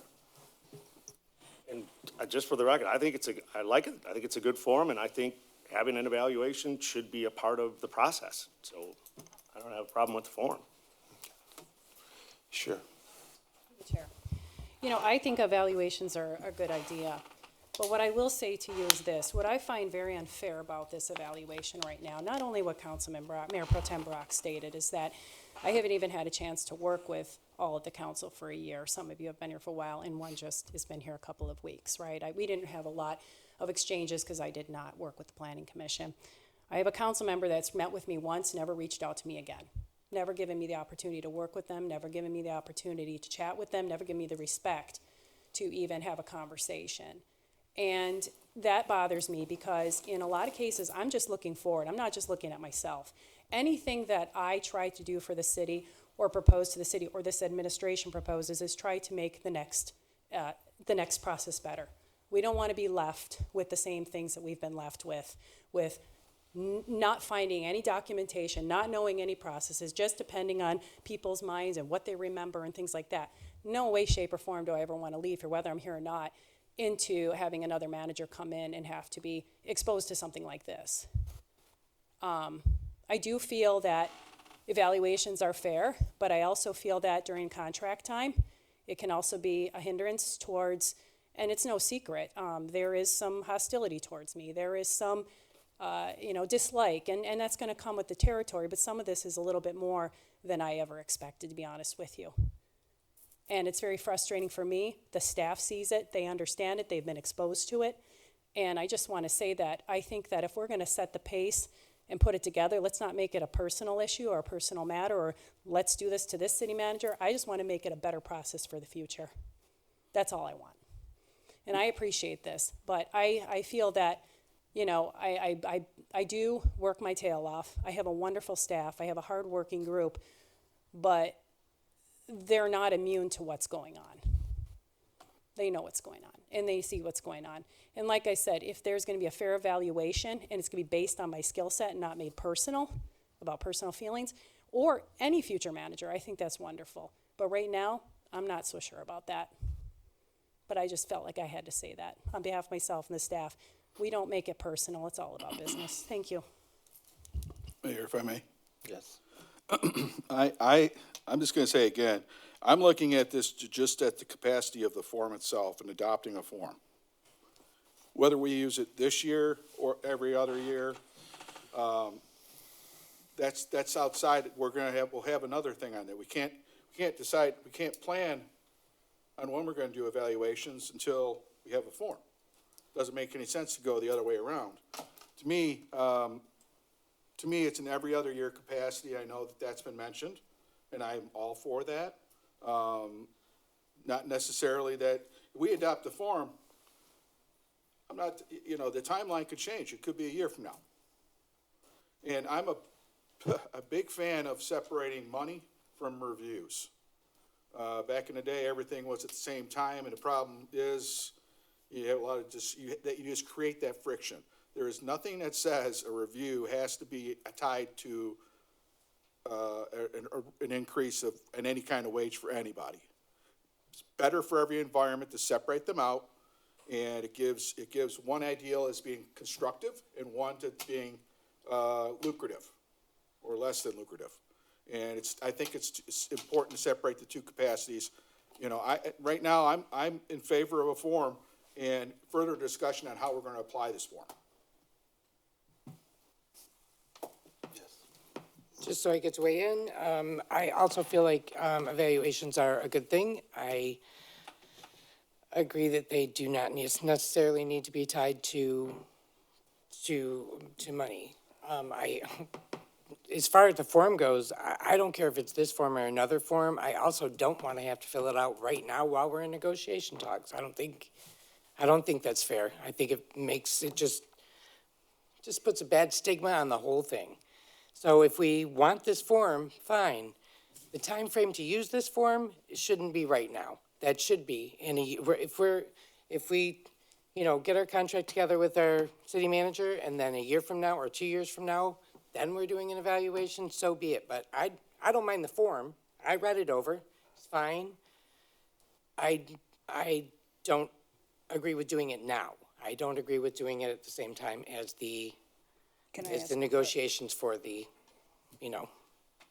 contract. I'm not sure about the process, but couldn't you vote on whether or not you want to approve the form and then offer another motion of doing an evaluation maybe at a later date, or not even, or just forget that at this point? That's not even on the Chair, it's not agenda. even on the agenda. You have to suspend the rules, put that on the agenda. I would just, it might not be a bad idea for a subsequent council meeting to have something like that on the agenda with respect to whether or not you're gonna have an evaluation or a timeline. I think there was already an agenda item sort of empowering the HR director and Mr. Clerk to kind of head the process. So that process has led to the proposal of a form to be used as an instrument in whatever manner you decide to use it, in whatever manner you decide to evaluate the city manager. The timeline is with the council, the powers are with the council, but the only item on the agenda tonight is whether this form is something that this council thinks is an appropriate instrument that should be included in any type of city manager evaluation. You're not committing yourself to filling it out. You're not committing yourself to filling it out in a particular time frame. Again, that's the confines of what's on the agenda tonight. Those other discussions are probably a good idea to have at a subsequent council meeting. Yes. Through the chair, I also looked at that form, and I studied it, and I thought it was a good form. I really did, and we don't have anything on file. We've never had anything on file. I mean, this form is generic, but it does cover the city manager's day-to-day operations. And as Kevin said, you know, this is just a form. I mean, we can vote on this and say, yeah, we're gonna use this form, and we can then have another meeting and say when we're gonna use the form, how long we're gonna be given. I haven't worked with Lori very long, and That's right. I mean, Lisa. with Lisa very long, I'm sorry, with Lisa, yeah, I got the all right. I haven't worked with Lisa very long, and as stated from the Mayor Pro Tem, I'm new. I'm just fresh out of the box. So, you know, I would like some time to get to know what goes on with her department. So I think the form is a good one, but I don't think we, again, should be filling it out in 8 days. Elise, have you looked at the MML form in comparison to this form? Yes, sir, I have. I've looked at it, and as Councilman Brock, or Mayor Pro Tem, I'm so sorry, he said there's a variety of forms out there. And there's some with a lot more word, a lot more language, a lot more detail. And as Mayor Pro Tem also said, is, you know, to understand how to do this, you really do have to work with somebody and you know, do some detail. There's no doubt about that. But you can get, you know, multi-page forms or whatever. This was very clear, simple, and it was a way of standardizing and putting something in the system that you will, for the future, will have. And then again, it's everybody's looking at the exact same language, the exact same thing, and it's a measure, it's a metric. Yes, sir. If we were going to have a form to evaluate one of the other department heads that was answerable to specific situations within the state of Michigan, would it be reasonable to use a form from Arkansas? Like if we were going to evaluate, say we had a board of health in the city of Wayne, and we needed to evaluate the head of the board of health. And we needed to ensure that the head of the board of health was following the rules in Michigan and the way we do things here in Michigan, like other cities do here in Michigan. Would it be appropriate to draw, in your general opinion, a form from Arkansas in order to evaluate a Michigan situation? In my experience, the more generic a form is, the better it is in all aspects. If you get into scoping everything down to specifics, too specific, then it just gets more complicated, and people won't want to complete it. So, I mean, if you're talking about, because the form is, again, it's tailored to the city manager's skill set, but I also provided the job description, and those are the things that you look at. Trying to get too detailed is not, in my experience, the way to go. However, speaking furthermore, the standardized evaluation form that we implemented in 2019 is very generic as well for the department heads and for the employees. So again, it's not to get into detailed specifics. That should be held in more of a discussion. But it's to put something on file as well. Where did the other form come from that you just mentioned? I think I got that online as well. Very, just keeping it simple.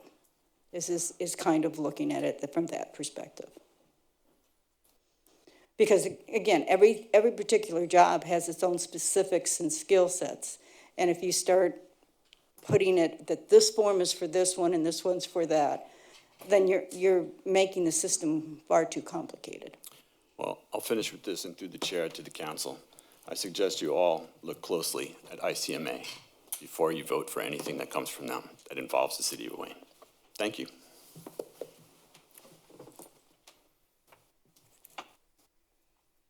If I may just, last question. I think I know the answer, but I just want to get it on record. This form that was proposed and the form that you use for department heads, would you compare them to be equally generic in function or in layout and in process? They're both using a metric, a number to score. So they're used the same style to radius? Yes, it's a score out of a percentage. I think that's important too, because, memory and, the department heads and the city manager, those forms have to look in comparison that they're going to the same goal. That's what I'm getting at. Okay. Any other questions from council?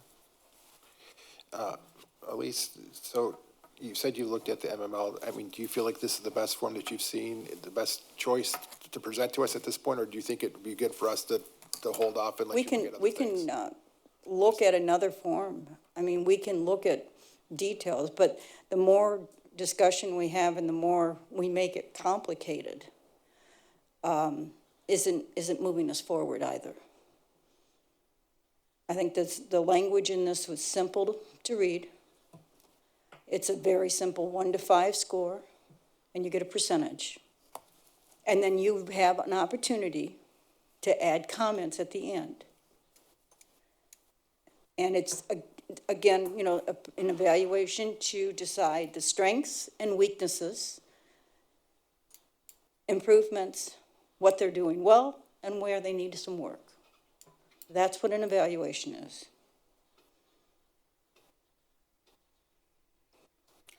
Anything else from council?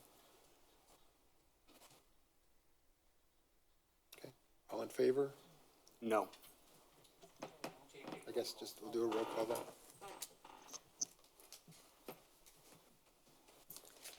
So this is approval of the proposed city manager evaluation form. Mayor Pro Tem Brock, No. Councilman Dowd, Yes. Councilwoman Was, Yes. Councilman Clearman, No. Councilman Mulholland, Yes. Councilman Quarles, Yes. Mayor Racy. Yes. Motion carries. Thank you. Moving the agenda. Item 7B, approval of the Department of Public Works purchase of a tree truck from Altech, Birmingham, Alabama, through the state of Michigan My Deal Extended Purchasing Program in the amount of $207,604 as a lease to purchase agreement of $3,514 per month. Move to approve, Dowd. Support Was.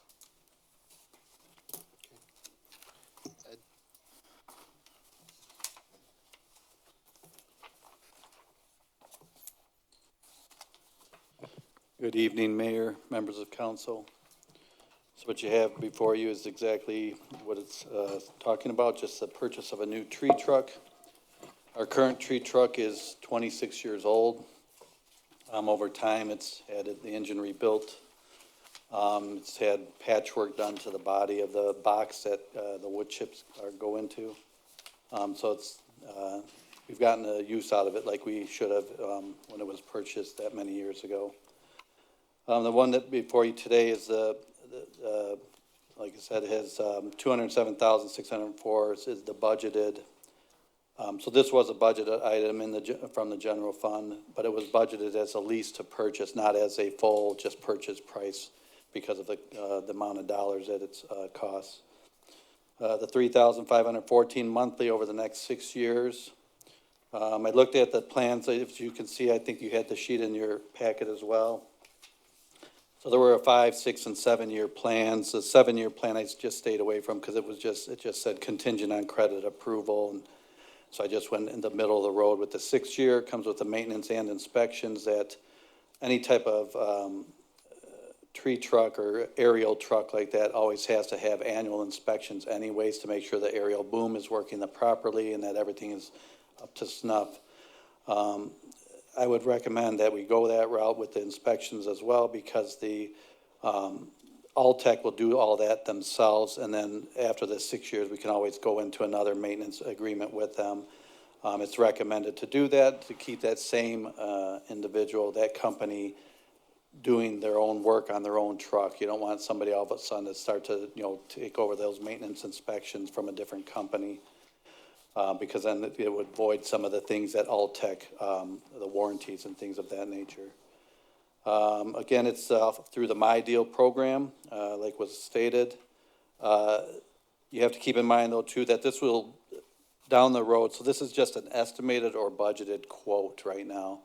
Alltech, it says that it won't be ready till 2025, if we were to approve, you were to approve that tonight.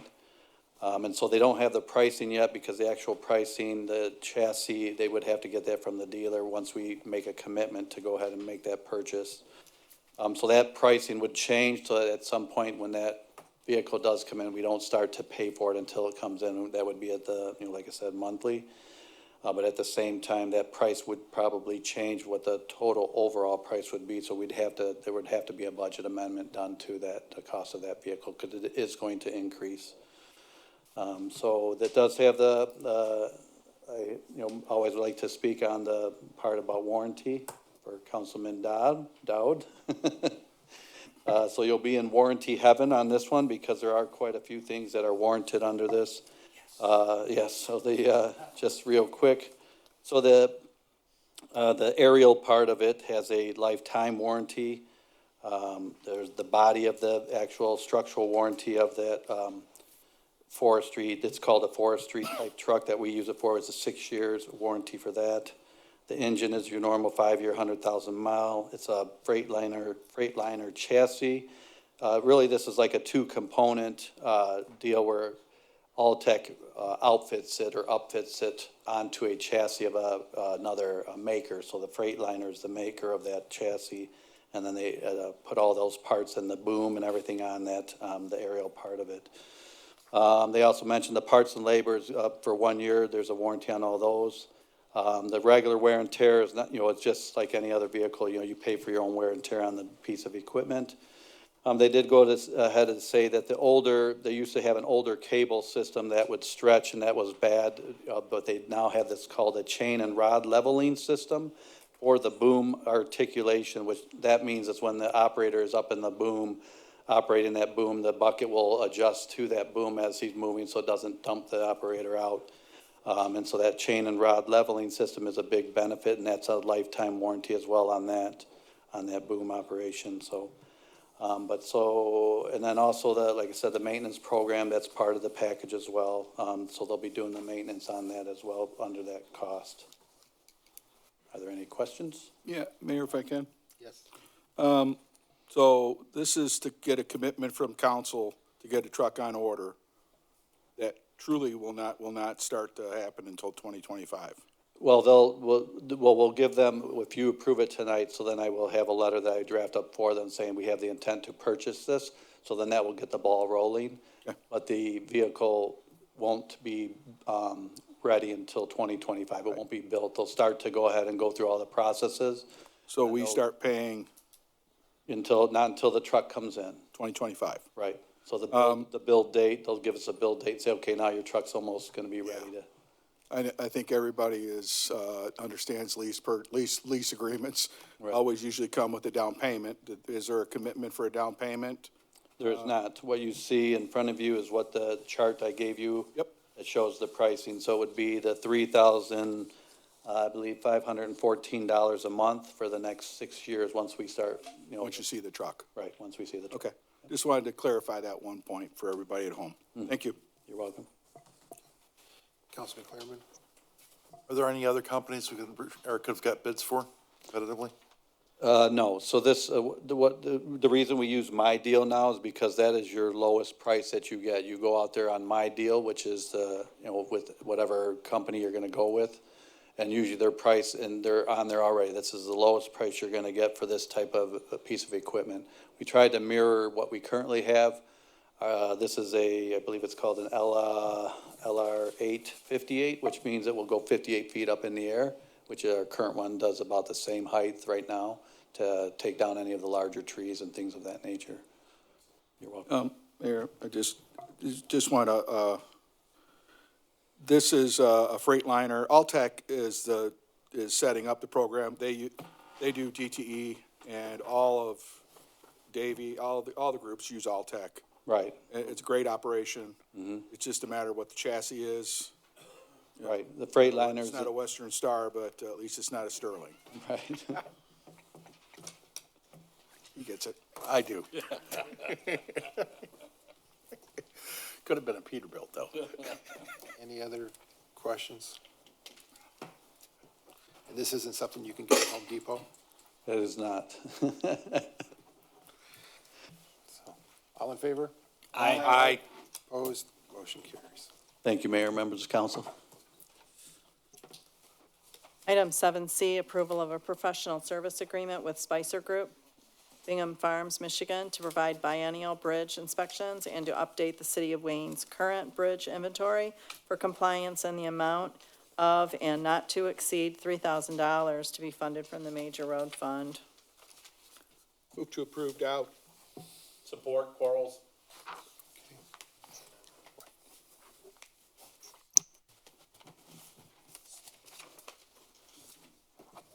Mr. Mayor, members of council, the state requires us to perform bridge inspections every other year on the 3 bridges that we have control of. That would be Newburgh, Hicks, and Second Street. We do have a shared responsibility with the county for the Elizabeth Street Bridge, but the county does the every other year inspection on that bridge. So for these 3 bridges, Stantec has done our bridge inspections for many years, but they only do 3. They don't do bridge inspections for any other communities. And the state, in an effort to, what I believe is an effort to standardize bridge inspections between municipalities, has raised the certification requirement. And we sat down and discussed with Stantec whether they thought it was in their best interest or our best interest to continue to try and do these 3 bridge inspections. And they asked if they could bow out of that for us, not only for themselves, but for us as well. And so we reached out to 2 of the companies that do bridge inspections in large volumes in the state of Michigan. The estimates were about $400 a part. And so we picked the lower of those 2, and that's what's in front of you tonight. Questions from council? Yes. You had mentioned that there's a standardization that the state is trying to apply for bridge inspections among municipalities. You don't need to address it directly now, but if I might ask you to send me any information or just think about that, if there's anything that you could send to me, because I'm very interested in that as a topic. But then you answered all my questions about this issue that you have here, so that's a separate question about the standardization of bridge inspections among municipalities by the state of Michigan. Sure, I think I can answer it pretty quickly here. Okay. In that there is a form that's filled out, but there are a wide variety of ways to use language to answer those. But in the certification requirements, they train people how to answer them a certain way, so there's uniformity in the answers, and they can decipher then, okay, what's really going on with these bridges across the state of Michigan? So it's just a uniformity type of a thing. I see, thank you. You're welcome. Mayor, if I may. Mike, have you ever worked with these, this Spicer group before? Yes, just in that, in this certification transition, the state of Michigan helped us last year, and they brought the Spicer group in to perform our 3 bridge inspections last year, or the year before, without even charge to us, to help us get through a transition. And so the gentleman that performed the proposal is very familiar with the bridges because he inspected them a year and 3 months ago, year and 4 months ago. So this gentleman, this engineer that put this proposal together was also one that worked for the state of Michigan reviewing bridge inspections for municipalities for a long time before he retired from the state of Michigan. So he has a lot of skill in this area. Thank you, Mike. You're welcome. Any other questions for council? All in favor? Aye. Opposed? Thank you. Carries. Thank you, Mike. Item number 8, administration reports. Thank you, Mayor, through the chair. Jody is here this evening from the library. She just has some information she would like to share about the program she just finished. Thanks, Jody. Thank you very much. I'll be brief tonight, but I did want to share some information about our summer reading program. We had our finale party this past Saturday. It just wrapped up. It was very fun. And I have some data here on our participation in summer reading for the last 5 years. So in 2019, we had 199 people participate, and then 2020, obviously, not a lot of people were going out in the summer. And you can see we started climbing back up. Last year, in 2022, we reached 191 people, so almost back to pre-COVID. So this year, kind of informally, our goal at the library was that we've got to get over 200 people, joined up and participating.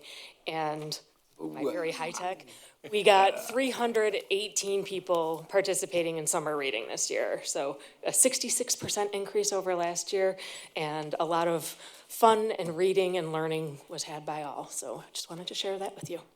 Thank you. Great job. Thanks, Jody. I wasn't going to bring this up because but Al was here tonight, Commissioner Haydes, so I'll just bring it up really quick. So Mike Byton and I had a call with the county today about the Gowdy Park Reservoir. And we basically that was about for Mike to give the specs of what's really going on, give an in-depth overview of why we're in this situation. And of course, I did state that I still feel that the city was, slighted with our ARPA funds, where I see other communities getting $6, $7, $8 million in these ARPA funds in batches, as they call them. I stated that, this city has made all the sacrifices. We've had to make some very difficult decisions. We are living within our means. We're doing everything we can, yet cities with 26, 25, 19, 30 million are getting a heck of a lot more money than we are under the Wayne County ARPA program. And I said that, I know that Al is one, Commissioner Haddis is one of many, and he does have the respect of the county executive, which is very helpful. But I did say to the county that, and Mike actually put it very well, is that when we asked for the $250,000 for this project, it was literally like begging for this money. We went through a whole lot that we shouldn't have had to go through when others are getting millions of dollars. So right now what Mike and I are doing is I'm writing it in a grant format back to the county. We're going to try to expedite that as soon as possible. I did send Mike a first draft to take a look at. But there's 2 options. Mike, if I may just state those 2 options. Okay. So Mike has educated me very well on this matter. There's 2 options. Right now, we can use sand to fill the area, or flowable fill. And those are two different options. They're both very good. It just may be a difference of price, but they're both very good options. So we're going to provide those options to the county, and a price of 1.2 million. And the reason it went to 1.2 million is the mayor brought up a good point when he was talking to Mike and I, when a lot of that cement work was done out there prior, which unfortunately has to go now too because of this. There's a lot of electrical and other line work that was done under that ground as well that has to be taken into consideration as we move forward. The hardest part about this is that the name of the game is don't lose the $1.3 million that the city has acquired. That's the name of the game. So it's very early right now. I know that the fencing is a little unsightly, but it's necessary because we just have to keep foot traffic off of there as much as possible. And right now, what I want to try to do is we're going to have to be looking at two options. If we cannot identify the funding to fill the ground, we will maybe have to look at moving the amphitheater somewhere else into Gowdy Park. Because the project, I was telling the mayor that the hardest part about this funding is the state's not the problem, the county's not the problem, but the federal government is the problem. The $550,000 from the federal government is very, very, very difficult to reappropriate and to reprogram in any other place. So you have to keep, as long as you keep the focus on tearing it down, rebuilding it in the same area, we can still survive and keep this funding. But right now, I know there's a lot of questions out there. Mike is moving as quickly as he can to get the answers. We're doing about 5 things all together while we're still trying to figure out all the lead line funding as well, the timing on that. And so we've just got a lot of things going on right now. So we're just trying to balance all of this all at once. So please be patient with us. You know, we are attempting to try to do everything we can, plus get the, museum their quotes and all of this. I mean, Mike, we put a lot on Mike at one time along with his regular responsibilities. So, but again, the name of the game right now is to try to salvage this funding any way that we can. So it's just very early. I do hope that we can still, hit the ground running in spring of 2024. That's our goal, whatever, direction that may be. So that's kind of where we're at right now. And it's my story, I'm sticking to it.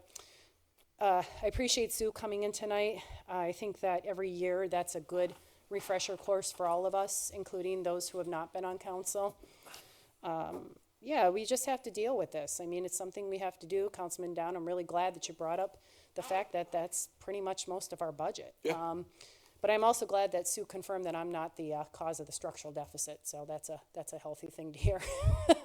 But again, I don't think when Councilman Mulholland said retirees are not the enemy, I don't believe that they are, and I never ever would think that they are. They were owed that. That's what they were promised. It is an obligation we are going to keep, but we're chipping away at options to try to lower those responsibilities just a little bit as time goes on. Again, the name of the game is to make it better than we found it, right? So that's exactly what we're trying to do, but also keep our obligations to the retirees as much as we can.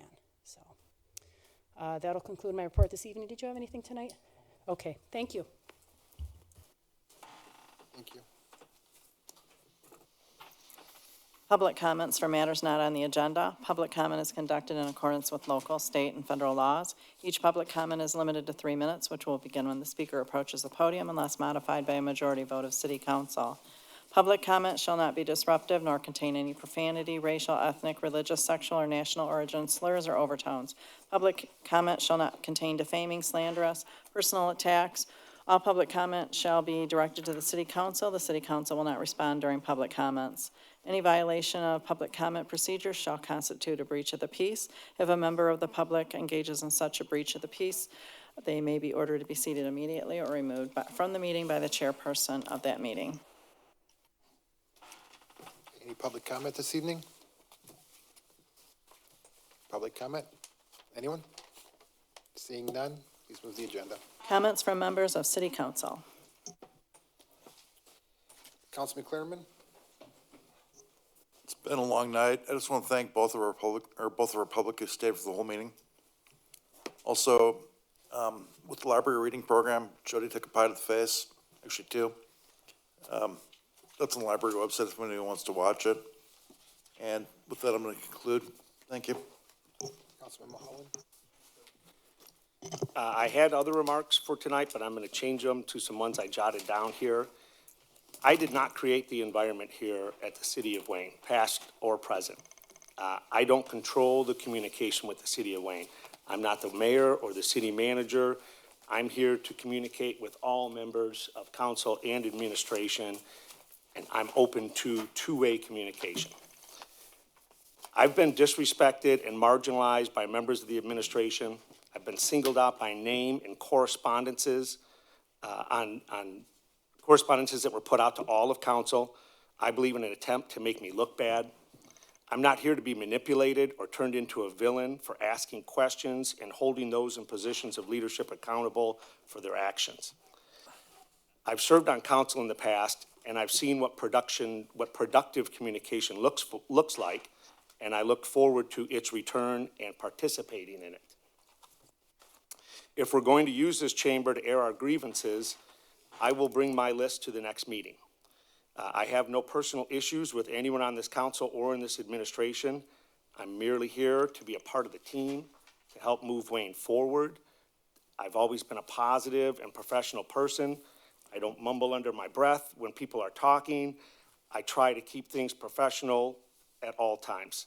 I'm here to work with this team and everyone in this room to move the city of Wayne forward. Thank you. Councilman Was? Well, I wanted to mention that we got this thing from the Historical Museum up here that says that August 10th, there's a Michigan Avenue walking tour led by Tyler, our museum curator, and I was hoping that people would show up for that. 7 o'clock, starts at the museum, and he's going to talk about the buildings and show you what they used to be, show pictures of what they used to be and what they are now, and give a little history. So I thought that was really fun. That's August 10th at 7 o'clock. Thank you, Jody, for everything you do in the library. You look like you have a good time there, and I really appreciate that when you bring that to us. Wanted to thank Al Haydes for coming in tonight. I also liked having our representative give Tom a plaque tonight. I thought that was really great, too. Hope to see everyone tomorrow at the concerts. Please remember your lawn chair. As you just heard, our amphitheater is fenced off, and you cannot sit there, so bring your lawn chair. And with that, I'll pass. Councilman Quarles? Yeah, thank you. I'd like to thank Ed Queen and Chief Strong, who I met this week. I want to thank both of you. It was a very good meeting. I got some insight on the DPW, and naturally, I got a lot of insight from Chief Strong, and I appreciate you guys meeting with me. And I hope to meet with the rest of the department heads here soon and get my feet under me so I know exactly what I'm talking about. I'd also like to thank Al Haddis for coming in, Commissioner Haddis. He started this journey with me in 1997. And as I always have said, we solved the world's problems at his coffee pot at his store. All of us met down there for coffee. And so he started the journey, and here I am today. So I want to thank him for coming in.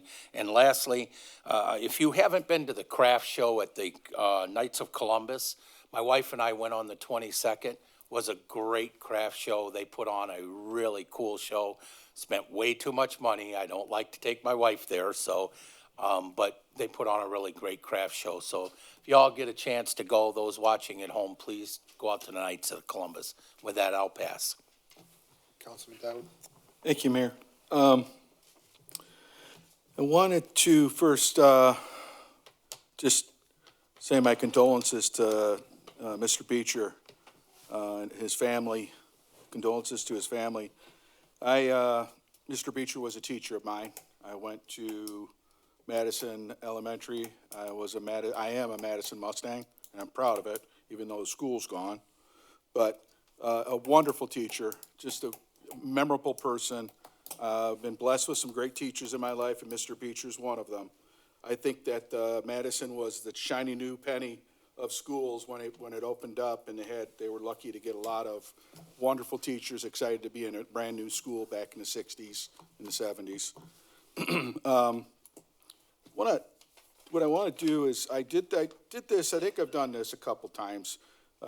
Tax bill's in, everybody's got their tax bill, and I like to analyze as a little bit more of an educated resident, being that most residents, their taxes are bundled into their mortgage. They just look at the number, it's escrowed. They really don't know what they're paying for unless they look at the detail. And so what I did was I have my bill in front of me. I owe the city $19.55. Just under half of it, $19.94, goes to library, school, and the county. I'm counting RESA as school. What I think is important to point out, that I'm contributing for city operations, $616 for the year. I don't think maybe there's a small number in the winter one for operation, but I don't think it's much. And I contribute $1 million, just under $1 million, my portion of $1 million for my home. For the pension program, I'm giving $39.80. So, we have issues with the numbers. I think it's fantastic that Sue Feinberg came to us today and gives us the facts and doesn't sugarcoat it. She did an excellent job on a presentation on Zoom when we were all stuck at home. I'm gonna find it and share it with council, because I think we really got into some detail on Zoom, on the nuts and bolts of it. It is something in front of it. I'm not skirting the fact that that this is our commitment.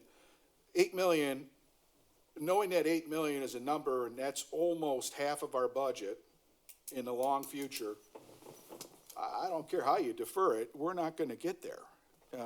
You'd have to have, I don't know, air traffic space, renting things in the air or something, but it's good that we're talking about it and the numbers are in front of us. And I think the more informed we are, the more we can educate our representatives, our senators, our governor, that this is temporary, that we're balancing out. But with these kind of windfalls, we're not a budget 70 million, so, 6 million is nothing. 6 million is a lot to us, and we do a lot with 6 million. So I'll end with that, and looking forward to local heroes tomorrow. Thank you, Mayor. Mayor Pro Tem? My wife and I would like to thank the community for the phone calls and text messages this morning when everyone was checking in on her during her surgery. And I would also like to thank Corwell Health, previously Beaumont, for the excellent care through all of this. I also want to thank Miss Tony, who helped with the cleanup at Atwood Park this weekend. She reached out to me, and we carried out that cleanup at Atwood Park. Now, we have another cleanup coming up on August 19th at Schaefer Park, so please come along and join with us. Looking forward to seeing you there. Thank you. Okay, thank you. Just a few things. The Knights did a really nice job with their children's program on Saturday. They had a foam, I don't even know what to call it, but it was a big tub, I guess. It was something that contained the foam in there. Kids had a great time, lots of kids, and it seemed like they were having a lot of fun, so that worked out really well. It was kind of cool. I went from there. Lanterns Church was in Gowdy Park, and they had some people from their church having a picnic, and came over there, and by the time I got to all those, I missed the library, unfortunately. I just missed their presentation, so I was trying to balance a bunch of things, but it was a lot of stuff going on Saturday in town, which was really good. Yesterday, I had an opportunity thanks to Senator Camilleri, to witness the governor's ceremonial budget signing, and that was pretty neat to see the $4.9 signed into law that we're gonna be able to deal with our lead lines. Very, very, very neat, opportunity to be there. And, then today I had a phone call from the Free Press and also passed over to the city manager, which I believe she'd already contacted out to her. But, when I talked to her, they were calling because of the issue with the lead lines. It was the first time this person had seen it, and they've now taken that story, and now they're gonna focus on the 4.9 million and what we're doing to fix the problem instead of what's been going on in the media, and we have this problem, and we're not doing anything. So I was really glad to see that they were open. I was glad to have, I think Mike was able, I believe it was Mike or Ed, it was actually probably Ed, that was able to speak to them today to be able to give them the information they needed to do that. But just changing that mindset that we're actually doing and what this council and administration has been doing, fighting for our residents on a daily basis, to get that message out there instead of looking like we haven't been doing anything with this issue. I was glad to see that. I thought that was a very good, positive thing. I'm going to pass these along. Concerts start tomorrow. There's a copy of those for council. Yeah, it's good. They should be good. Lots of new things, some new challenges, but hopefully everything will come off without a hitch tomorrow and make things happen. With that, can I get a motion to adjourn? So motioned. Second, Mulholland. All in favor? Aye. Opposed? Motion carries. Have a great night. We had to put that Sterling.